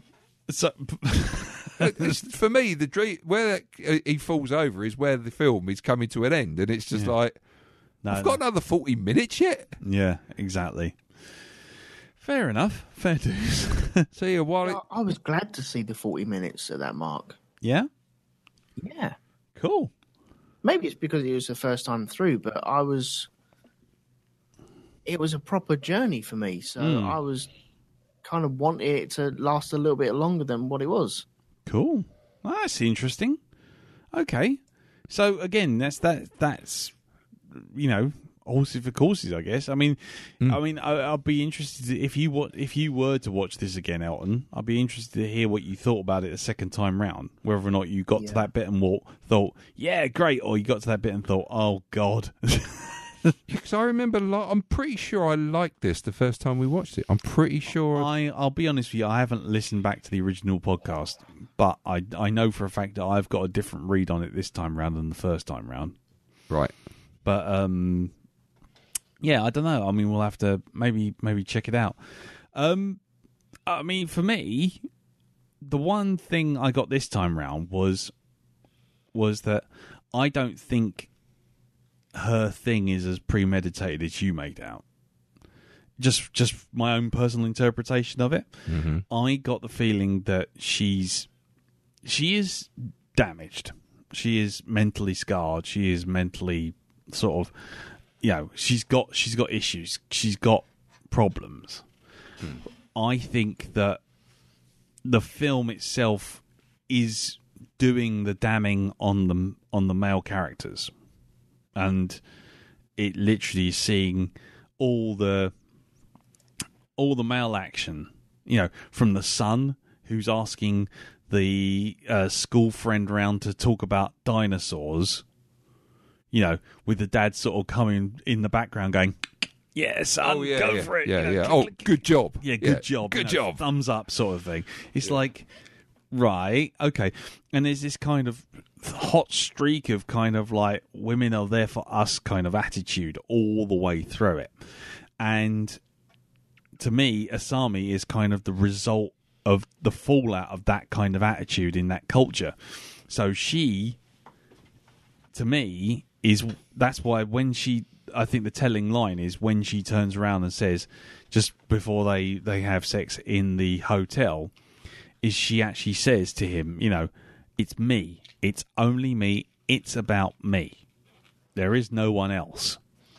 And it's kind of like really kind of needy and, possessive. And to me, that's kind of like, as you say, when she's manipulating him, I think that bit's correct. But I think the point is more that she's doing it because she wants to take control back. She's had a, life of, shit. Yeah, she's controlling him like a remote control car. But where all stop, stop, do this, stand, do this.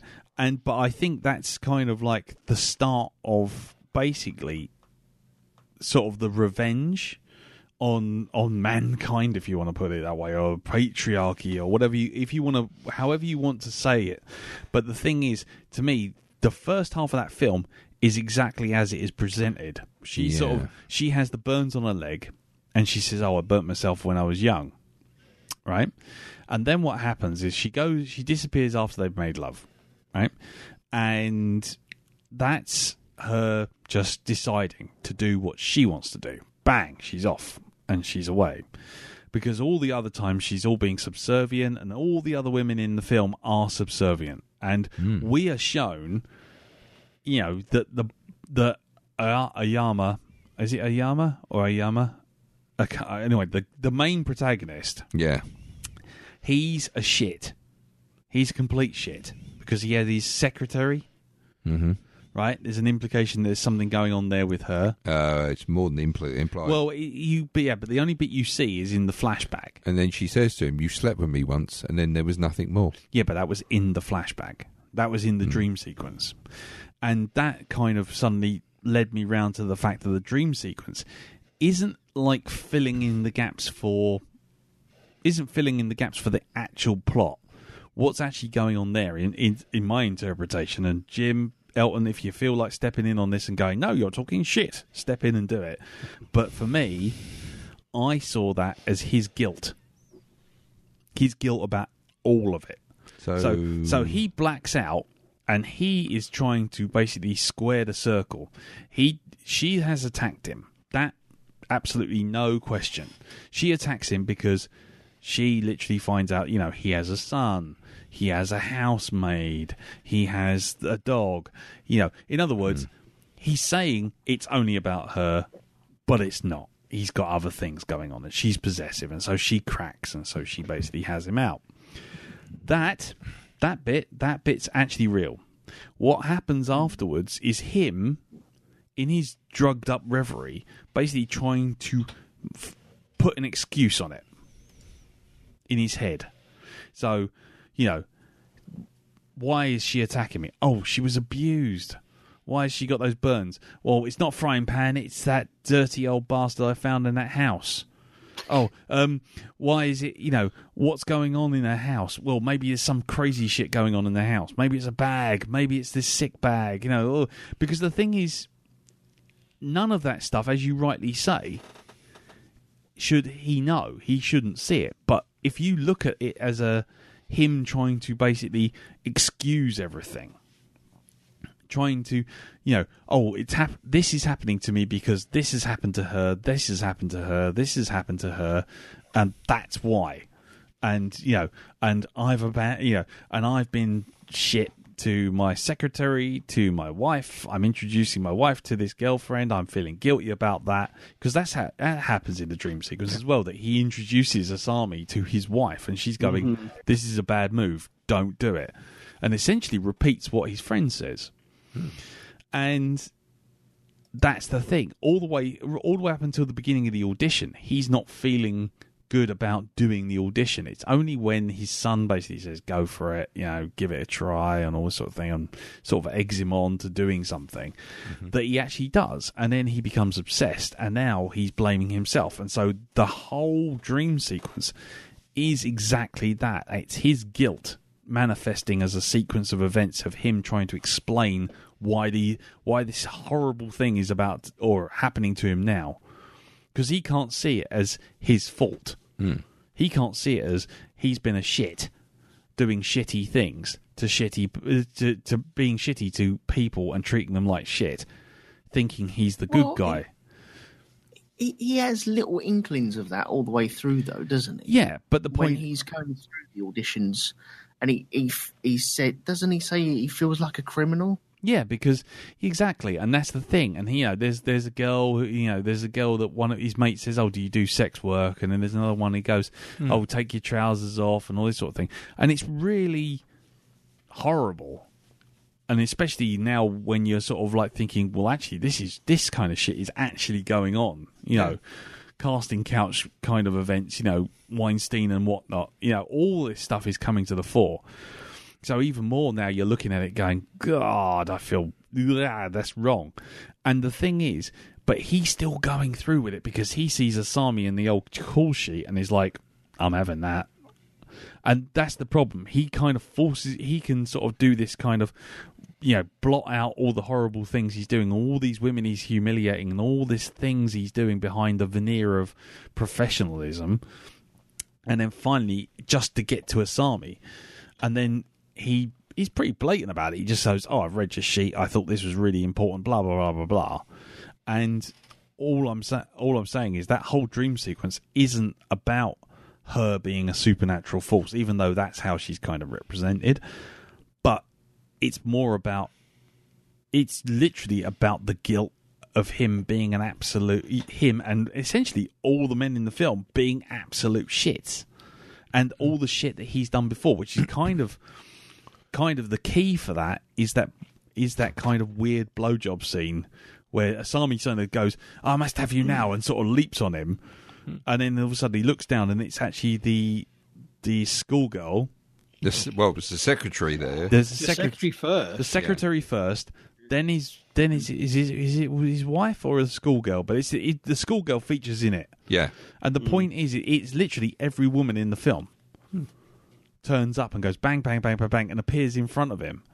And it is just him looking down and kind of, yeah, okay. And him just kind of brushing it aside like, yeah, this is wrong, but you know what? Whatever. And it's kind of, if you read it like that, if you read that dream sequence like that, you're like, well, now it makes perfect sense. Because really, yes, she's cracked and she's expected too much from him. But also she's reacting to essentially this kind of misogynistic attitude that's shown throughout the whole film and shown as a kind of cultural thing. And she's literally like the avenging angel on the end of that because, okay, so she's gone a bit extreme saying, you have to only see me.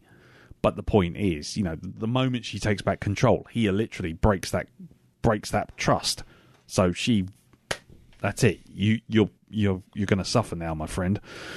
And so all of that dream sequence is just him lying there, buzzed out of his brain, about to have his foot sewn off, thinking, why? Oh, it's because she was abused. Oh, because those frying pan burns on her legs aren't really frying pan burns. She was burnt by that mad fucking old bastard that I saw playing a piano. Oh, it's this reason, it's that reason. He's just thinking reasons up. So, how do you explain the bit where he sees her chopping the bloke's head off? Exactly it. That's exactly it. She doesn't know because there's nothing to indicate because he's back in one piece 5 seconds later, sitting there going ha ha ha ha, and then it focuses on his legs, kind of indicating that you know what, you're going to get your legs sewn off, and so did I. It's just his brain's making connections. He's making connections, trying to make excuses. Oh, she kills everyone. So she killed him.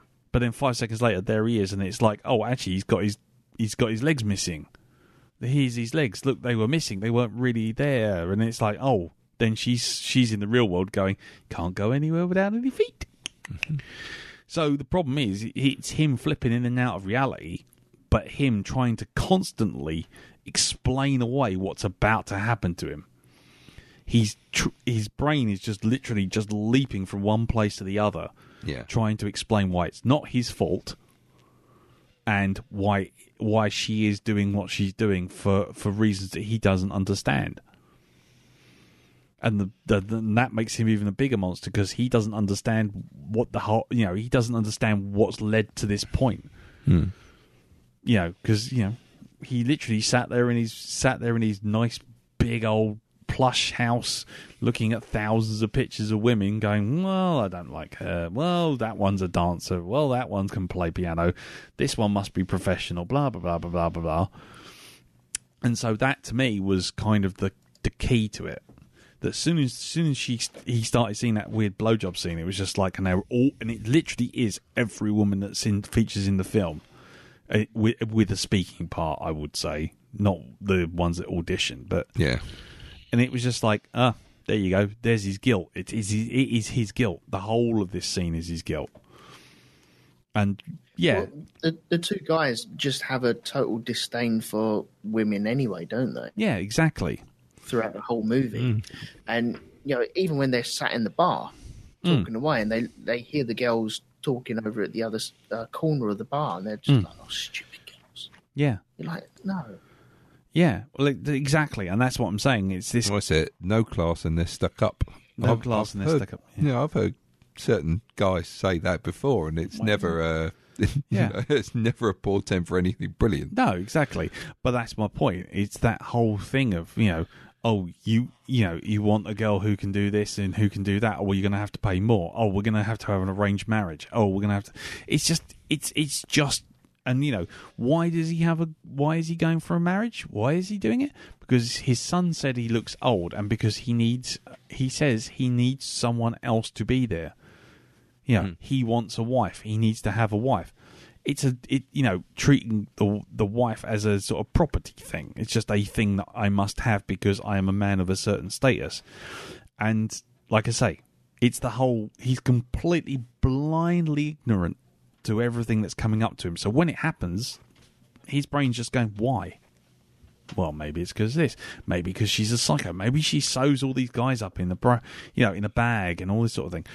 And the thing is, all the bits about the guy in the bag all come from the fact that the bits he does know about is the fingers and the tongue. And that there's a record producer who's disappeared. And that's it. So again, his brain's just sitting there connecting dots. So to me, I thought it was brilliant. I this time round, I wasn't concentrating on the kitty, gory. I was trying to work out that. My brain was like, okay, know what's coming.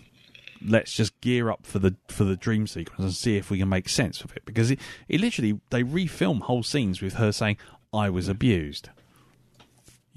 When we had a scene not 10 minutes before, exactly the same scene of her going, oh, our family was all right. My dad was away a bit and, my family were okay. So at what point does she have a need to turn around and say, suddenly just come out in the same location with the same people and say, my family, I was abused. I was burnt on the inner leg by my psychopathic stepfather who taught me ballet. All this stuff is just him searching for an excuse. She is a psycho, absolutely. She demands too much of him in the final analysis before they make love, which is the key. If he had just left, everything would have been fine. But she knows he needs this to happen. And so she just does it. But before she does, she says, stop. Understand, this is all for me now. You got no one else. because she's had a terrible life and what have you. But again, never says that. It's all in the dream sequence. He's making those dots, his connections, his thoughts, his ideas, his excuses. Yeah. For why he's in the right, and she's doing these horrible things to him because he doesn't understand. Can I just make a comment on something you mentioned in the wiki? All right. About how the press said this is, very much a chauvinistic sort of film, but also a feminist one. I think that maybe, it's interesting that they come out and say that they think that this is what feminism itself is about. They take the point that she's... Well, I haven't read the whole wiki on the feminism side of things. I mean, I literally was just speaking from an interpretation of what... Hold on, where is it? Hold on a sec. Okay, saying the mutilation can be seen as a revenge. Yeah, okay. He found that when they commented on the film's feminist themes, when Asami gets revenge on the men in her life, the film sets this up with traits and behaviours for Aoyama which are considered sexist. Hold on, what's his comment? I don't know, though. Correct me if I'm wrong, but I don't think feminism is about revenge. No, it's the thing that it's interesting you should take that. They should kind of try to associate that with it. Yeah. I can't see any quotes where it actually, apart from just the wiki saying that it's been read as both feminist and misogynist. There's a link to the 5. Where's 5? Yeah, there's a thing in hold on, Mez. Wherever Mez is. Oh, Agitator. Oh, yeah, there's Tom Mez, Agitator, the Cinema of Takashi Miike. It's from a book. Right. So I haven't read that, so I could not tell you. No problem. Okay. I mean, like I said, I can only go on what I saw, which was essentially it's him just trying to because it is literally replaying the first half of the film. Yeah. But with all the time her explaining shit. And if it's her explaining shit, why? Why is she explaining shit now? Because really, any of that stuff that she would have explained would have had him run a mile. If she suddenly turns around and goes, oh, you know what? I've been abused. This guy's hurt me. I've broken my hip. I can deal with pain. Pain and love are the same. All this kind of thing. And then his mate turns around and says, I'm not quite so sure about her. You might think, actually, let's just dial it down a little. But for some reason, he doesn't. He just goes blindly into it. So you have to sort of... And he doesn't... But the thing is, in those sequences, he doesn't say, oh, I'm sorry. Or, oh, that's terrible. Who is it? Or, tell me more. Or... You don't have to say anything if you don't want to. He doesn't address any of it. He just sits there blankly staring at her while she just tells him her reasons. And that just, to me, seems such an odd thing that there's no interaction at all. It's just him sitting there looking at her while she says, and this happened, and that happened, and this person happened, and that person happened, and I don't just this, and this doesn't happen. And she lists it out. And so doing that, you just go... Why? Why in a film where we've had them talking to each other does he just sit there passively staring at her while she just explains everything? Is it because the audience is thick, or is there actually a bigger reason for this? And it is him, my interpretation is him just looking at it going, these are the reasons. This is why she's doing what she's doing. This is why I'm still the good guy. So, anyway, that was it. So, personally, for me, total thumbs up for this film. And more not because of the torture and horror and whatnot, but actually because this time I thought I saw a lot more in it. And whether or not that's actually genuinely in there, I don't know. But I don't know if you guys over there feel there's any merit to it, but that's... I don't know. There's something to be said about, he is tripping his nuts off half this movie as well. Yeah.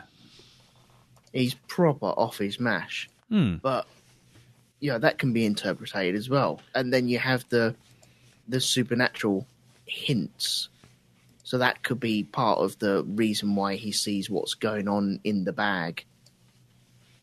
Because there is that thing where you're part of a supernatural story, then you can teleport to different places and different times to actually see events, just so the audience knows exactly what's going on. Yeah. So that could be part of it, but it doesn't. I don't know. He didn't really seem to not gain anything from it, but yeah, I suppose he was influenced for later on in the movie from that scene. I don't know. I'm going to be very interested to have another watch of this because I've got the gore out the way now. And now you can really concentrate on the proper flesh of this movie. Pardon the phrasing. And yeah. But you got the proper story weaving its way through, and then you can see where bits are cut out and spliced back in, etc. And where the other stories and like the tongue and the three fingers and that person in the bag, and then it was silly little things I didn't notice. I heard them mention, she met like a record producer and that's on her CV, and then that's the first little lie, and all of a sudden the lies become bigger and bigger and bigger and bigger and bigger. And I'm glad you guys pointed that out, that possibly could be the record label owner in the bag, because that just didn't click with me at all. Yeah. So I'll be interested to see what I think of it next time out. Cool. What about you, Jim? You got any other thoughts or? I do like your theory. Yeah.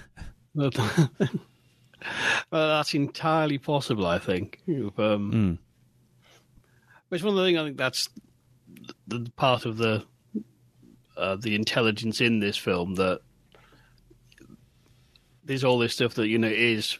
You can't just watch it passively. Yeah. You have to think and analyse, and he is poking you and wrong-footing you. And I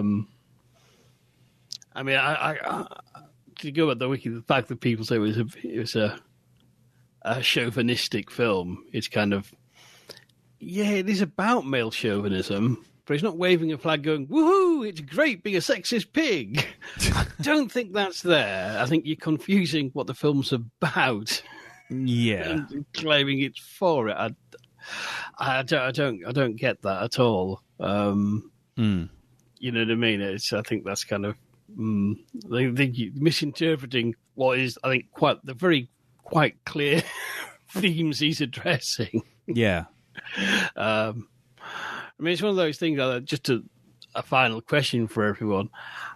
Do you think not hero, do you think he actually deserves what he gets in the movie? Because that's an old sort of trope in horror fiction, that, you meet a character, you learn about him, you learn he is actually, Mr. Badman, and then something horrible, usually darkly, blackly comic and ironic and happens to him in the end. I mean, how do people feel about? Does he deserve that? There,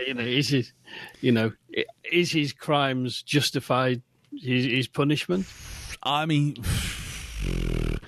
I mean, for me, I don't think being stabbed in the eyes with acupuncture pins and having your feet sawn off for essentially being manipulative and loving your dog and having a housemaid is particularly, I think that's a bit on the strong side, if I'm honest. Just a bit.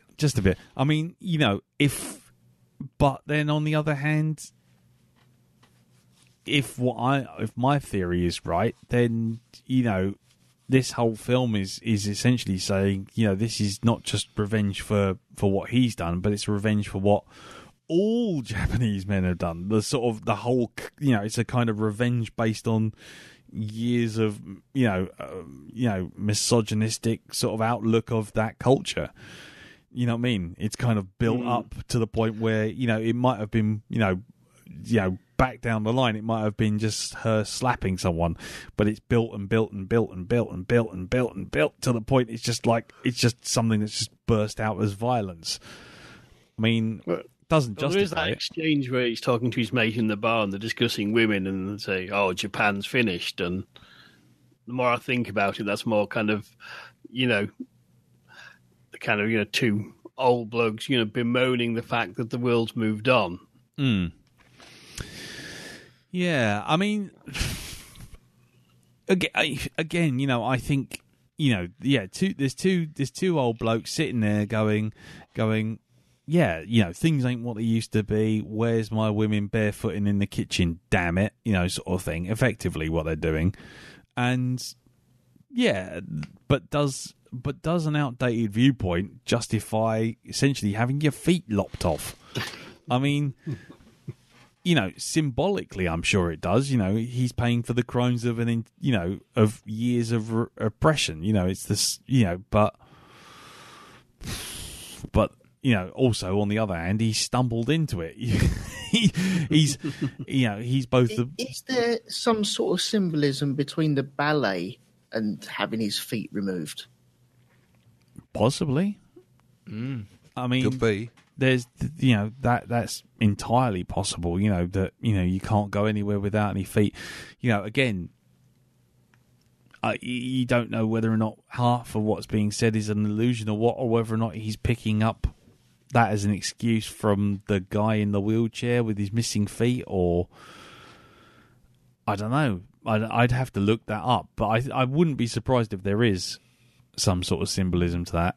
Because there's the whole thing of her losing her skills and losing her power and, losing her ballet skills. And that sets her on a path that leads to basically pain and abuse and more pain and more abuse because she's lost her one innate skill.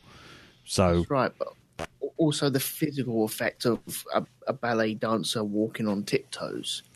The foot and the leg become almost one, don't they? That's very good. I like that. I don't know what it means, but it definitely means. I know about it. I think there's something to it. I wouldn't be terribly surprised if there was something to that. But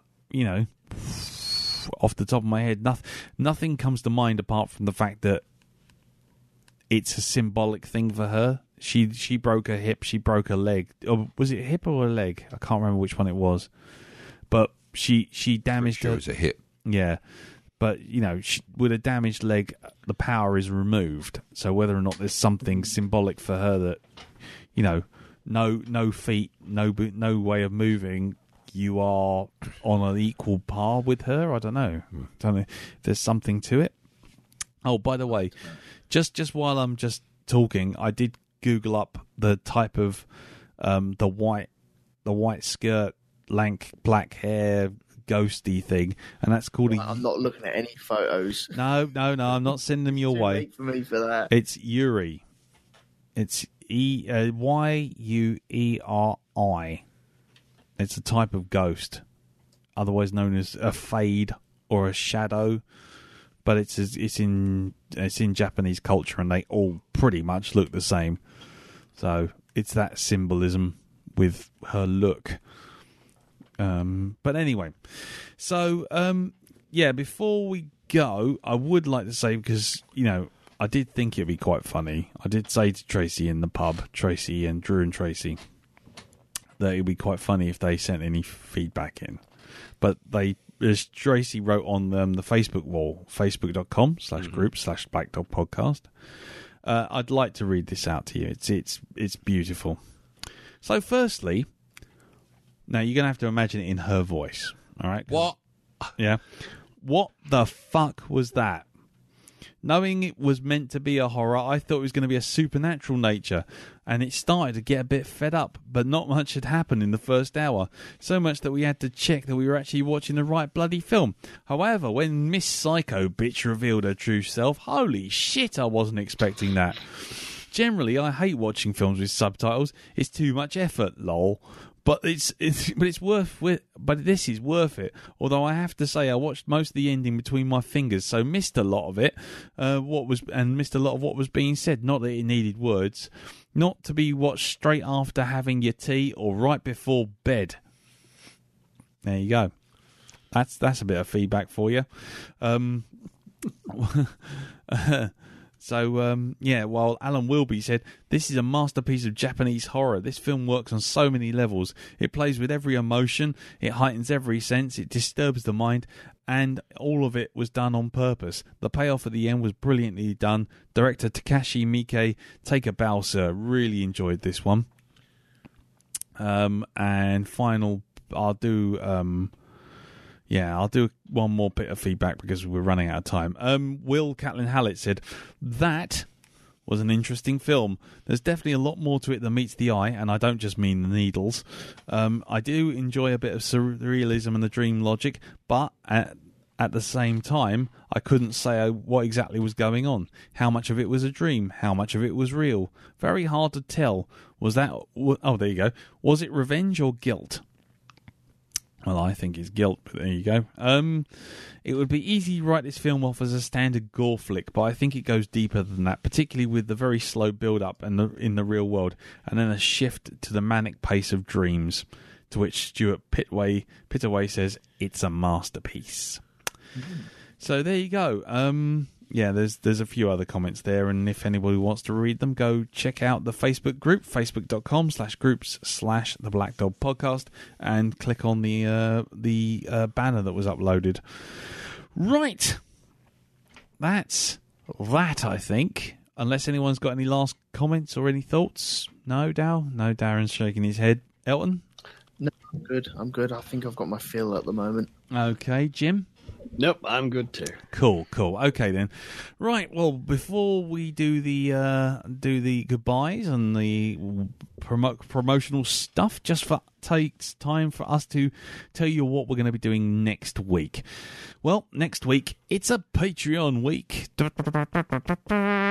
Patreon week, and if you want any more details on the Patreon, go to patreon.com/blackdogpodcast or go onto the Facebook group, because there's a Patreon post at the moment about Patreon rewards being slightly amended. I'll go into that another time when we got more time. But anyway, Patreon film has been chosen for this month. And it was chosen by Lucky Minty, Sarah Lazelle, and she has picked... Well, it's a different one. It's definitely a different one.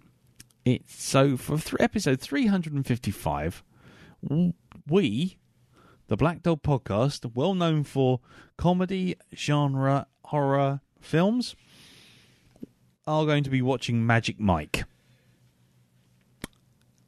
Has anyone here seen Magic Mike? Darren? No, but I have heard it's just a load of old cock. Well, after this week, it'll suit it. Yeah. Okay. If you strip it down to its basic elements, that's what it's about. Okay. Are you looking forward to watching this? I don't know. Okay. I'm sure there's some nuanced sort of like, layering going on in this film. Okay. We'll see. Jim, same to you. No, I've not seen this, so... Okay. And I'll get out my Noboscope, though, to dissect it. Noboscope. Are you looking forward to watching it? I'm going to be watching it. Okie dokie. And Elton? No, I've never seen this at all. Are you looking forward to watching it? Yeah, man. Can't wait. It's going to be awesome. Okay. Well, I'll be honest with you. I've not seen it either, and I'm kind of curious. I'll be honest with you. I'm genuinely curious, because I'll tell you what, the last film I watched about male strippers was The Full Monty, and I thoroughly enjoyed that. So are we all just a little curious about this? I think we all are. I think Mike Curious. A Mike Curious. Anyway, Magic Mike Curious. So, so that's going to be our next week's film, Magic Mike, which is available currently on Netflix. It's going to be different. So join us for that. But before we go, Jim, do you want to tell us about this week on Hypnagoria? Yes, this week I'm reviewing the new Andy Nyman, Jeremy Dyson Chiller Ghost Stories. And then this weekend I'm casting a critical eye at what is currently being hailed as the scariest film on Netflix, a little movie called Veronica, which was held by the same director as Wreck. Ooh, okay, that's just leapt to the top of my list. Okay, I'll have a look at that. Sounds good. Cool. And what about you, Elton? Oh, you can catch me on Shonky Lab, where I had your good self and Mr. Scott Copperman. We spoke about reboots. Yes. And the way that films and series are decidedly rebooted or remade. You know, we try and work out what that actually means. Reboots, remakes, remasters, reimaginings. Exactly, yeah. Oh, dear. Reflux. Lots of reflux. Let's just call the whole thing off. Okay, cool. And where can we find all that stuff? You can find that and many other shows that you can dive into, including the Grand Prix podcast and From the Earth to the Moon podcast over at rogue2media.com. Flappy Paddle podcast. Yeah. Yeah. Cool. Okay, then. And if you really just want to see a static page going nowhere, you can find me on Instagram at CartoonBeardy. And the same goes for Twitter, which is at CartoonBeardy, which basically has about as much action as my wardrobe. So there you go. So do tune in for those. Right. So thank you, Jim. Thank you, Darren. Thank you, Elton. And yes, thank you all for listening. And we'll see you all next time for Magic Mike. Bring the baby oil. We'll see you next time. I'll bring the Doritos. Nice. Party in a bag right there. Party in a bag. Baby oil and Doritos. That's all you need. Right. Touching my tinkle.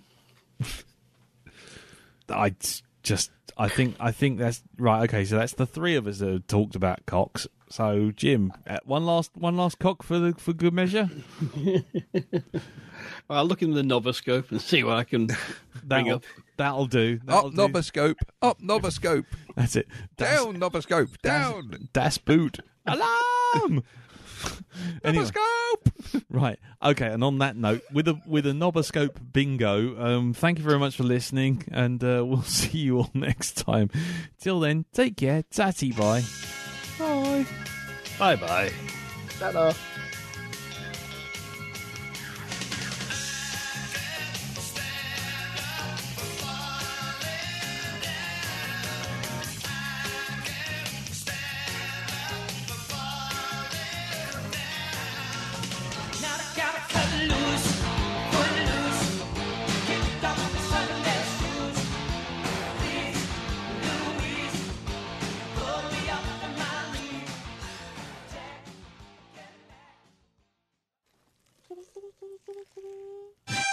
Oh, bollocks to it.